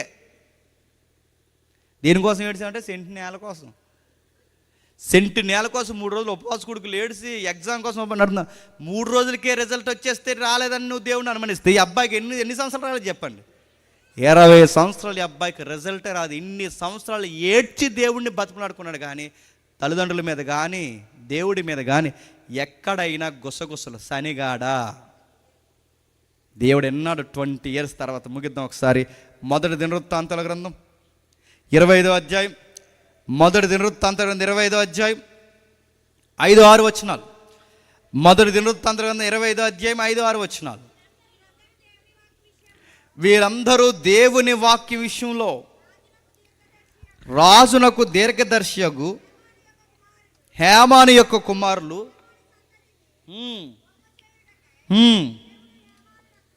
దేవుడి హేమానునకు 14 కుమారులను 3 కుమార్తెలను. ఎంతమంది అండి? 14 మంది కొడుకులు, 3 కూతుర్లు, మొత్తం 17 మంది పిల్లలు. దేవుడు నిర్ణయించుకున్నాడట, ఈ అబ్బాయి సంతతిని హెచ్చించాలని దేవుడు అనుకున్నాడట. దేవుడు హెచ్చించాలనుకుంటే, మళ్ళీ చెప్తున్నాను, ఎన్ని ఆటంకాలు ఉన్నా, ఎన్ని సంవత్సరాల జీవితం అగాధానికి పోయినా దేవుడు హెచ్చిస్తాడు. ఎంత బాగా హెచ్చించాడు చూడండి 17 మంది పిల్లల్ని. అంతమంది పిల్లల్ని దేవుడు ఎందుకు ఇచ్చాడు తెలుసా? ఆ అబ్బాయి చిన్నప్పటి నుంచి ఏడ్చాడు. ఏమని? నాకొక్క స్నేహితుడు లేడు, నాకొక్క బంధువు లేడు. కానీ గమ్మత్తడి చెప్పిన, స్నేహితులైనా మోసం చేస్తారు, బంధువులైనా మోసం చేస్తారు, కానీ కడుపును పెట్టిన పిల్లలు భయభక్తులు కలిగిన వారైతే ఆ బిడ్డలు కలిసి వచ్చే ఒలి మొక్కలు అవుతారు. అందుకే స్నేహితుల కన్నా బంధువుల కన్నా గొప్ప బహుమానాలుగా దేవుడు ఏమిచ్చాడు తెలుసా? 14 మంది కొడుకుల్ని, చెప్పండి, 3 కూతుర్ని. 14 మంది కొడుకుల్ని 3 కూతుర్ని ఇచ్చాడంటే ఎంత బాగా ఆశీర్వదించాడు చెప్పండి ఆ అబ్బాయిని. గమ్మత్తండి చెప్పిన, ఇన్ని సంవత్సరాలు ఇల్లు అంతా బోసిపోయింది. ఎందుకంటే వాళ్ళ నానంతా లంచాల చుట్టూ తిరుగుతాడు, ఆ ఇంట్లో రోజు ఏడుస్తాడు. ఇప్పుడు అలాంటి ఇంట్లో నవ్వులు వచ్చాయి. బోసిపోయిన ఇంట్లో 17 మంది పిల్లలంటే ఎలా ఉంటుందండి ఇల్లు? ఒకరుంటేనే సిందరవందర అయిపోతుంది, గోళ్ళన్నీ బ్లాక్ బోర్డ్ అయిపోతున్నాయి. నేడుతున్నాను, ఒకరుంటే అదే, 2 ఉంటే ఇంక ఇల్లు చూడక్కర్దు, 3 ఉంటే ఇంక అంతే సంగతి, 4 ఉంటే ఏదో ఇంటికి వెళ్ళిపోవడమే రెంటకి. ఎంత ఎలా ఉంటుంది? అలాంటిది ఇల్లంతా పిల్లలైతే నీకు నాకు బోరింగ్గా ఉంటుందేమో, కానీ పిల్లలు లేని వాళ్ళ దగ్గరికి వెళ్ళి అడగండి. 17 మంది పిల్లలు ఉంటే వాళ్ళు అంటారు, మాకు అన్నం కూడా వద్దు, ఈ పిల్లల్ని చూసి చెప్పండి బతికేస్తాం. ఆ అబ్బాయి జీవితంలో ఇప్పటివరకు నవ్వులు లేవు, ఆ అబ్బాయి జీవితంలో ఇప్పటివరకు ఏమాత్రం సంతోషం లేదు. ఇప్పుడు 17 మంది పిల్లలు, 3 కూతుర్లు, 14 మంది కొడుకులు. ఇల్లంతా ఏమైపోయింది చెప్పిన? సందడిగా మారిపోయింది. హేమాన జీవితంలో ఉన్న చీకటిని పక్కకు దూసేశాడు. వాళ్ళ నాన్నతో వచ్చిన బాధలన్నీ పక్కన పడేశాడు. తన బంధువులు ఎవరు అవసరం లేకుండా చేసేసాడు. తనకి స్నేహితులు ఎవరు అవసరం లేకుండా చేశాడు. ఇప్పుడు దేవుడు ఏమి చేయడం తెలుసా? తన కుటుంబాన్నే దీవెనకరమైన కుటుంబంగా దేవుడు చెప్పండి మార్చేశాడు. ఎంతమంది పిల్లల్ని ఇస్తే, ముగిస్తున్నాను, ఎంతమంది పిల్లల్ని ఇస్తే ఏం చేశాడండి? అందరిని కలిపి బాగా చదివించి నెలకో సరుకో లక్ష తింటరా, ఇంక నేను లింగి కట్టుకుని బుల్లెట్ వేసి తిరుగుతా అన్నాడా? మనకే కనుక బాగా కలిసి వచ్చే పిల్లలు ఉన్నారనుకోండి, ఏం చేస్తాం? మొత్తానికి ఇంక ఏ పని చేయకుండా ఇంట్లో తిరుగుతామా? కానీ ఆయన ఏం చేశాడు చెప్పండి? కలిసి వచ్చే బిడ్డలు ఉంటే, ఎంతమంది బిడ్డలు ఇస్తే, ఏ దేవుడైతే నా బాధలు తీశాడో, ఏ దేవుడైతే నా బాధని, నా కన్నీరుని సంతోషంగా మార్చాడో, ఆ దేవుని సేవలోనే నా పిల్లలందరూ ఉండాలనుకుని మొత్తం పిల్లలందరిని తెచ్చి ఎక్కడ పెట్టారు చెప్పిన? గాయకులుగా, సంగీతకారులుగా మార్చేశాడు. అందుకే అక్కడ రాస్తున్నాడు చూడండి, వీరందరూ ఆసాపునకు హేమానునకు రాజు చేసిన కట్టడ ప్రకారం యెహోవా ఇంట్లో తాళములు, స్వరమండలాలు, సితారులు వాయించుచు గానము చేయుచు తన తండ్రి చేతుకుంద దేవుని మందిరపు సేవను, ఇప్పుడు బాగా వినండి, మొత్తం కుటుంబం అంతా కలిసి ఎక్కడ ఉన్నారు చెప్పండి? దేవుని మందిరం. అంటే తాతయ్య ఎలాగైతే మందిరంలో పడి బతికాడో, మళ్ళీ తాతయ్య వాతావరణాన్ని ఎవరు తీసుకొచ్చారు చెప్పనా? హేమాన్ తీసుకొచ్చాడు. హేమాన్ తర్వాత మళ్ళీ ఎవరు వచ్చారు తెలుసా? యామాను కొడుకులు వచ్చారు. అంటే హేమానుకు ముందు యామాను తండ్రి తాతయ్య యొక్క పౌరసత్వాన్ని, తాతయ్య యొక్క భక్తి జీవితాన్ని చెడగొడితే, తాతయ్యకున్న వైభవాన్ని మళ్ళీ ఎవరు తెచ్చారు చెప్పండి? హేమాన్ తెచ్చాడు. తాతయ్య ఎలాగైతే మందిరం నుండి దేవుని సేవం చేస్తూ దేశాన్ని ఎలాగైతే బాగుపరిచాడో, ఈ అబ్బాయి కూడా తన కొడుకుల్ని తనని కలిపి మందిర సేవ చేస్తూ ఎవరికి దీర్ఘదర్శకున్నాడట? రాజుకు రాజు దీర్ఘదర్శి అంటే రాజుకి సలహాలు ఇస్తారనమాట. సలహాలు అంటే ఏంటి?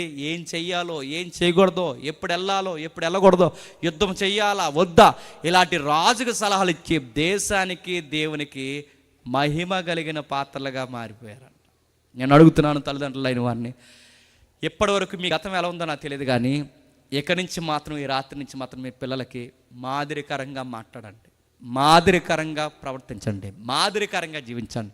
ఇప్పటివరకు యవనస్తుల జీవితాలు ఎలా ఉన్నాయో నాకు తెలియదు, కానీ మీ తల్లిదండ్రులు ఎలాంటి వారైనా కానీ వారి గురించి ఎక్కడా చెడ్డగా మాట్లాడకండి. ఎందుకంటే వాళ్ళు ఎంతైనా మనల్ని కన్నారు కనుక, నీకు నిజంగా వాళ్ళని బట్టి బాధ కలుగుంటే, నీకు నిజంగా నీ జీవితం అగమ్య గోచరం కనబడితే, హేమాన్ నా దేవుడి దగ్గరకు వచ్చాడు, హేమాన్ని ఆశ్రయించిన దేవుడు చెప్పండి నిన్ను ఆశీర్వదిస్తాడు.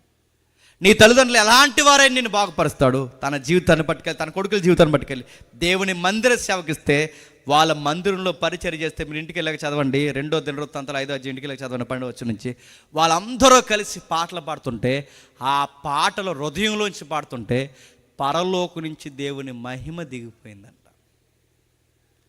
ఒక్క పనికిరాని కుటుంబం నుండి, బాగా వినండి, ఒక్క పనికిరాని కుటుంబం నుంచి దేవుడి పనికొచ్చే పాత్రగా 25 సంవత్సరాలు లేదా 20 సంవత్సరాల తర్వాత ఒక అబ్బాయిని పనికొచ్చే పాత్రగా మారిస్తే, ఆ అబ్బాయి తన కుటుంబం చేస్తున్న పరిచర్యకి మహిమ ఎక్కడి నుంచి వచ్చిందట?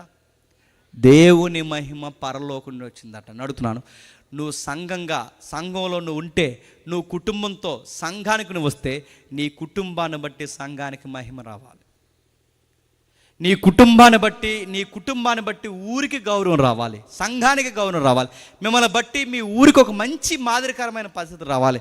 తల్లిదండ్రులుగా మీరు అలా ఉండాలి, బిడ్డలుగా మీరు అలా ఉండాలి, సంఘ నాయకులకి, పెద్దలకి ఉపయోగకరమైన బిడ్డలుగా ఉండాలి. వాళ్ళు ఉంటే అడుగుతున్నాను, దేవుని మహిమ వచ్చింది. మన క్రైస్తవ ప్రాంతాలన్నీ దేవునికి మహిమార్థంగా ఉంటే దేవుని మహిమ వస్తుందని నేను చెప్పను, కానీ నేడో రేపో దేవుడే మేఘాల మీద రాబోతున్నాడు. విలువ కలిగిన ప్రతి సంఘాన్ని, ప్రతి కుటుంబాన్ని మేఘాల మీద తీసుకెళ్ళడానికి రాబోతున్నాడు. ఆ రోజు నువ్వు, నీ భర్త, నువ్వు, నీ భార్య, నీ పిల్లలు, లేదా మీ తల్లిదండ్రులు, మీరు అందరూ కలిసి ఆ మేఘాల మీద లేకపోతే ఏమైపోతారు చెప్పండి.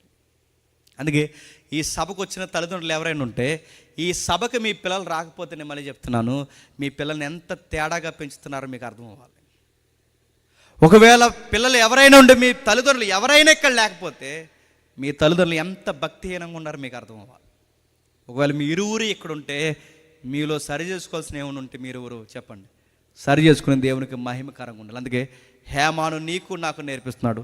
సమూయేలు వాళ్ళని వచ్చిన మంచి పేరు తండ్రి చెడగొడితే, తండ్రి నుంచి వచ్చిన చెడ్డ పేరును పోగొట్టి మళ్ళీ సమూయేలుని జ్ఞాపకం చేసి మందిరంలో గొప్ప వెలుగు తెచ్చారట.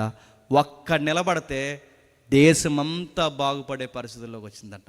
నేను అడుగుతాను, ఈ రాత్రి సగం మంది మారిపోయినాను, కానీ ఈ మెసేజ్ మాత్రం ఎవరికైనా గట్టిగా మీకు అర్థమైతే, ఒకవేళ నీతోనే మాట్లాడుతుంటే నువ్వు ఒక్కడో మారు, నువ్వు ఒక్కదానివో మారు, మిమ్మల్ని బట్టి మొత్తం మీ సంఘాన్ని, మీ ఊరిని, మీ వీధిని కూడా దేవుడు ఆశీర్వాదకరంగా మారుస్తాడు. అట్టి దీవెన మీ పెద్దలకి, మీ నాయకులకి దేవుడు అనుగ్రహించునుగాక. Amen, amen, amen. ప్రార్థన చేద్దాం. ప్రేమగల తండ్రి, కృపగల దేవ, ఎందరికీ సంగతులు అర్థమయ్యే నాకు తెలియదు తండ్రి. విలువైన సంగతులు యవనస్తుల బహిరంగ సభలో మీరు మాట్లాడినందుకు స్తుతులు, స్తోత్రములు తండ్రి. మీ దయాకిరీటం అనుగ్రహించినందుకు మీ స్తుతులు. ఎవరైనా తండ్రి ఈ మాటలు పెడచెవిని పెడితే వారిని క్షమించండి. అనేక ప్రాంతాల్లో ఈ మాటలు అవసరం దేవా. ప్రతి యవనస్తులు చదువులు లేక, బాధ్యతలు లేక, కుటుంబము, దైవజనుల భయం, సంఘ నాయకులు, పెద్దల భయం ఏమీ లేకుండా తన జీవితాన్ని నిలువెల్లా పాడు చేసుకుంటున్నారు తండ్రి. అలాంటి జాబితాలు ఈ ఊరు ఉండకూడదని ఈ నాయకులు అనుకున్నారు కనుక చక్కటి సభని ఏర్పాటు చేశారు. మమ్మల్ని పిలిచిన కుటుంబాన్ని, నాయకుల్ని, కాపర్ని, ప్రత్యక్షంగా పరోక్షంగా వింటున్న వారందరినీ దీవించండి. ఈ మాటలు ఎవరైనా తప్పుగా తీసుకుని మా మీద చెడ్డ మాటలు పలికితే వారిని క్షమించండి. ఈ మాటలు ఎవరినైనా గాయపరిస్తే అవి విరోధంగా తీసుకొనక అవి భక్తిగా మార్చడానికి తండ్రి ఆ భక్తిహీనతను తొలగిస్తారని కోరుతూ మమ్మల్ని, మీ బిడ్డల్ని అందరినీ మీ చేతులకు అప్పగిస్తున్నాం. మా మేలు కోరి మాతో పాటు సేవలో తిరుగుతున్న మా జత పని వారు కూడా మీ చేతులకు అప్పగిస్తూ ఈ స్థానిక కాపర్ని, నాయకుల్ని మీ చేతుల్లో పెడుతూ క్రీస్తున్నామని ప్రార్థన సమర్పిస్తున్నాం తండ్రి. Amen, amen, amen.